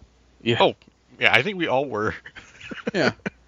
It was very interesting, though, that he wouldn't break until they threatened the dog. Man has his limits. Yeah, every man does. Except, I don't think that was his limit, because it became apparent that the whole thing was a setup. Oh, yeah. He actually inserted a razor blade into his own forearm just so he could dig it out and cut through his bonds while they were busy looking for the money. Man. The premeditation he's capable of, it's absurd. Yeah. And that meant he knew that he couldn't sell this too quickly, so he knew he was going to take something very awful to get to this point. And yet he still had a razor blade jammed in his damn arm. Wait, didn't he see them take the dog in the previous episode? He saw them take the dog, but that meant that he had to measure their response. He had to understand that they were going to try and take him alive to get the money. Then he knew he needed an escape route, so he inserted the razor. But to make sure that they believed his story, he couldn't talk too soon. So that means he knew he was going to get beat within an inch of his life, and still decided that this was the plan. Man's insane. And he had to trust he was going to be tied up with something like tape or rope instead of chains. If they gave him metal cuffs, he was screwed. So he's still taking a big risk. It was interesting when he broke free, though, because even stumbling around, half alive, still an engine of destruction. I'd call him a machine, except machines run better than this. He is definitely an engine, the loud part that makes everything go. Mm. Oh, he's a diesel right there, just a tractor. Yeah. Then the latter part, when Daredevil shows up to rescue him from gun-toting Irishmen, it's almost a shame that it didn't go longer, because the two of them fighting side by side towards the same goal was interesting for the 3 minutes it happened. Because Daredevil's not just fighting the Irish, he's still trying to knock things out of Frank's hands so he doesn't kill every single one of them. He's fighting a war on two damn fronts. I think one front's kind of weakened. Yeah, and the last 18 minutes of episode 4 was a long epilogue that was all character about Frank and how he ended up. I'll admit I did cry listening to his story. I didn't cry, but I was surprised they can make that much characterization interesting. It's hard to make 8 minutes of dialogue keep you wrapped up, but they did a good job. When he started the story, I was a little bit pissed, but when he finished the story 8 minutes later, I was still into it. Trying to think, and the last major scene in the episode was Karen Page and Matt Murdock finally going full flirt. You know, the scene in the rain. Mm-hmm. You know, they kissed each other. It's almost awkward that he kissed them. It's very passionate. You know, there's a lot of heavy breathing, and it looks awesome. And then not long after they start kissing is when Murdock backs off half a step and just says, "Can I take you to dinner?" It's like, we're already past that, dude. You know, you already got it. Awkward moments. I know, he goes upstairs, he's happy with himself, takes a beer out of his fridge, and then, seeming random, he drops a bottle and draws a knife out of his kitchen because he just started sensing the one person in his living room. Frickin' Elektra. Yeah. I know some people who don't know comics would just wonder why that happened. Elektra is one of those people that's trained very well to hide herself from all five senses. You know, unless you're very well trained, you only know she's there when she wants you to. Mm-hmm. And by the time it's in that case, by the time you notice, it's kind of too late. Yeah, and some people might wonder, well, why couldn't he smell her? You know, but I guess technically just 5 minutes ago, he got a very big nose full of Karen Page, so... You know, he might have been a little bit clouded at that point. Mm. What'd you guys think? Because as far as a 4-episode arc, this was powerful TV. Yeah, it was solid. I think they really knocked that one out of the park as far as, like, you know, we promised you this. Here it is, first 4 episodes. Yeah. Oh, John Bernthal killed it as Frank Castle. Mm-hmm.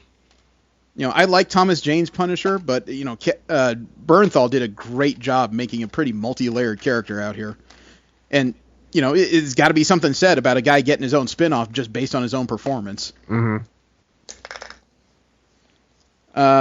You know, and the actors who were throughout Daredevil, all the returning ones did the same kind of killer job they did before. I mean, the primary characters were still both entertaining and believable, which is a hard dichotomy. Yeah, it almost seemed like they didn't even take a break. You know, they were still that into it. Mm-hmm. Which is impressive considering they hadn't filmed for, about a year at this point. Mm-hmm. I haven't heard if there's a season 3. Actually check that. I believe they've already signed for season 3, which is highly necessary considering where they left things. Oh, and Karen Page's actress is Deborah Ann Wall. Deborah Ann Wall. I've said it when we talked about the first season, man, but I think they did an incredible job of making her look normal for this series. Yeah. You know, a lot of these series, I think we touch on that, they tend to make the female lead look almost unnaturally beautiful and glamorous for where they are in life. And she was attractive, but at the same time, girl next door attractive. You know, she seemed like the kind of lady you'd find in most situations. God, you know, Charlie Cox, what can you say about the guy that hasn't been said already? He's playing a very hard role and he's killing it. Not quite perfect, but he's killing it.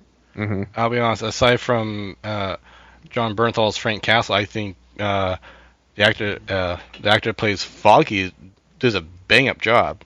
Oh, he's incredible. And when you consider how little he actually had, Foggy Nelson has been a long-standing character in Marvel, but what has he really been in the comics other than fat comic relief for the most part? You know what I mean? He's done an incredible job making a very strong role. It almost feels like a waste of a character in comics, actually. Well, I mean, he's compared to this, anyways. Well, I mean, in the comics, he's there to represent, Daredevil's normal side. You know, in some respects, in the comics, he was dead for a long time, actually. Oh, okay. That's Eldon Henson who's playing Foggy, and he's carved out a pretty good niche. Things did get kind of overblown from there, and you know, for those of you that don't like spoilers, this show's been out for 2 months. Grow a pair. The series didn't end on the best of notes. No. There were a couple major unresolved issues, and for those of you that like things wrapped up in neat, tidy bows, this is not that. I think they purposefully left some stuff open for potential other seasons and stories, like comic books tend to do. Mm-hmm. You Sometimes you're just not going to get all the answers by the end of an arc. Why were the Hand digging that 40-story hole underneath Manhattan? I don't know. Or underneath Hell's Kitchen, sorry. Out. Very likely. What happened to Elektra after she was put in that gigantic gourd? Probably resurrected and mind-controlled, frankly. I didn't like Elektra, to be honest. I was okay with it. The lady they hired for it, dear God, I didn't think I could find an on-screen Elektra that really nailed everything. I think maybe the characterization that they had, because the actress that played her, I have no issues with it. It's just the character that they put together. I didn't like it from the beginning, and at the end, I don't know. The character as played by Elodie Yung was not meant to really be likable. She's a viper, more or less. Mm-hmm. She's a killer and a very pretty bow. I do give him major credit, for not going with a more comic book accurate costume, because that would have been loud on screen. Oh yeah, that bright red thing with that weird kerchief she wears over her head, that would have translated horribly. So for them to take the artistic license they did, I actually appreciate it very much. Thankfully, she didn't have the bullseye scene where she had her own sigh ran through her chest. Didn't they do that in reverse though? Well, she was shot this time. No. I mean, she ran the sinus through someone else. Yeah. I think Elodie Yung played it very well, because she did everything that I kind of complained about with Gal Gadot as Wonder Woman. She was exotic and, ethereal without being over the top. Her accent was good without cutting into the dialogue. And she was a very good multifaceted character. I was only thrown off a little bit by the new backstory they gave Elektra for the TV show. What, Black Star? Black Sky. Black Sky, okay. Black Sky wasn't the part that threw me off, but the fact that her introduction to fighting wasn't as her father's bodyguard or as a hired hand, but it was as a member of the weird war between the Chaste and the Hand. That I didn't expect. It was a nice touch, but it still created this weird incongruity between what I already knew about the character from the comics. Oh, thankfully I didn't have that, so it didn't bother me as much. But I think I think my disdain for their portrayal of the character led me to not really like her toward the end, especially with Matt Murdock, falling for her at the end. Just didn't gel with me. I didn't mind that. That's always been a constant in Matt Murdock's different stories over the years. Is he knows which characters are good for him, but the problem is that he's not good for those characters. It's like Elektra. She's died multiple times and she's barely trustworthy, if at all. Karen Page died in the comics very horribly. He's had a number of loves over the years. He even got married to a woman who ended up going to an insane asylum. That's another thing we didn't discuss about the Karen and Foggy in the end of the series, that they kind of went separate ways, and they kind of... Oh, they went very separate ways, but the separate ways started to make the interconnected links you can see forming the Defenders. Karen taking over Ben Urich's job as a reporter, which was interesting because that means she'll have her nose in a lot of different things. But Foggy ended up working for Jaren Hogarth, who was the attorney in the Jessica Jones series, played by Carrie-Anne Moss. And of course, that means that Foggy's going to have dealings with Jones and Cage pretty soon if he's working for her. Mm-hmm. All that leaves is how Iron Fist fits into all this, and Jaren Hogarth is the lead attorney in the law firm that represents the Rand Corporation. Gotcha. Yeah. Just like all stories in life, the bitch lawyer is in the center of everything. I'll admit, I kind of lost my shit when they brought Wilson Fisk back in the 7th episode or 6th episode. I think it was the 7th. Well, he revealed at the end of the 6th. The story really kicked in with him at the 7th. Yeah. That was a jaw-dropping reveal, not because it wasn't predictable, but because that had to be the best kept secret in comic book entertainment, that that Vincent D'Onofrio appeared in the second series or the second season at all. There was no word about this coming anywhere. I was like, I don't really kind of lose it. I don't really get very excited for a lot of things, but when I saw him come back here, it's like, I just kind of lost it. It's like, holy crap. Well, let me tell you what that looked like from my perspective, because when Castle pled, when he went insane and sunk his own case, he went to jail, that one guy greets him and says, somebody wants to see you. I start just kind of chuckling. Yeah, Wilson Fisk, okay. He leads him out towards the yard, and you can hear somebody on the waits, but I look at, on the screen, you see, God, there's only like one person out there. That couldn't be. And then you see somebody with about 180 pounds added to both sides of a bench press. I'm like, no way. Then the fat man sits up. No way. Oh no, Steve hurt. When I watched the series for the first time, I kind of unload on Steve with it. And the long game he is playing. Holy crap. Yeah, the Kingpin wants the Punisher to do what the Punisher does, just to weaken the other crime families by the time he gets out of prison. And yeah, like you said, he's. You say Frank Castle's engine of destruction. Do you recall what he did to that cell block? Yeah, he killed everybody in it. Well, actually, it's kind of apropos that we called him the Engine, because if he's the engine of destruction, Wilson Fisk is the goddamn driver. Yeah. But the other thing that occurred to me now that we've laid all this out in the different characters, you know what? This series did superhero conflict much better than Batman v Superman, with a villain who acts much more Lex Luthor than Lex Luthor did. Kind of disgusting, isn't it? A bit. So, the only thing holding this back from being a very general type of, yes, everyone should watch this show, is just the amount of visceral violence in it.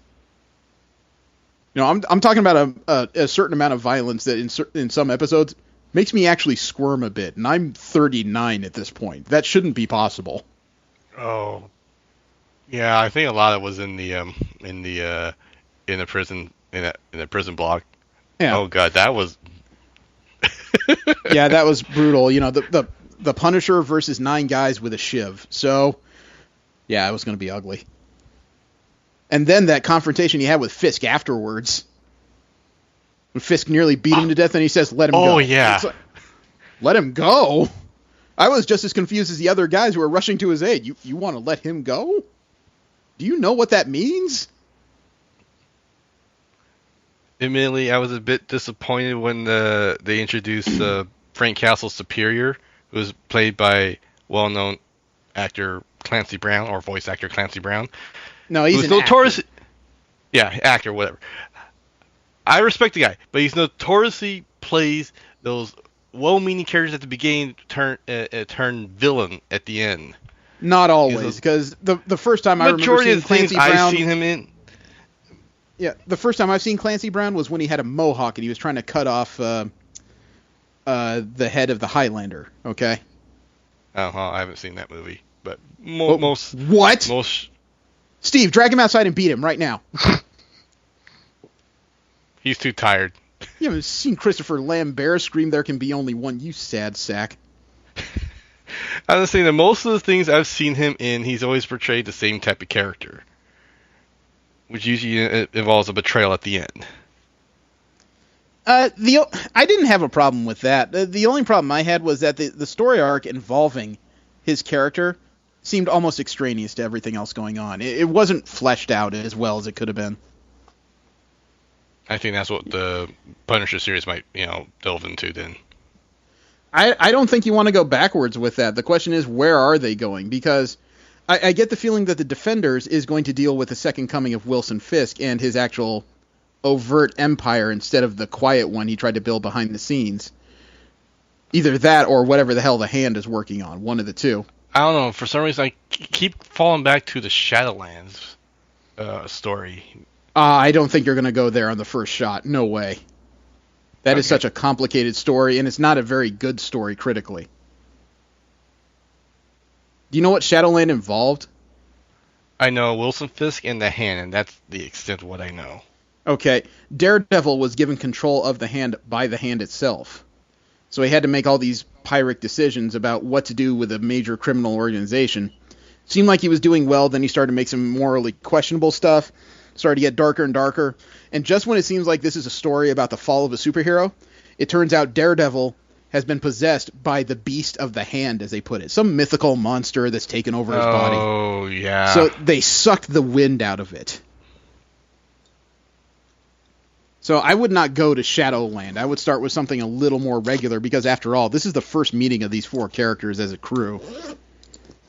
It could be a result of Wilson Fisk fighting the hand over control or whatever happens to be there. I don't know. It's hard to see what lines you're drawing right now, because there's still other parties to encounter, including the Meachums and whatever they're doing to the Rand Corporation and Iron Fist. So I don't quite know how this plays out, especially since it looks like they killed the Owl in the first season of Daredevil. So I can't say. I think we're going long, though. Yeah, a little bit. Yeah.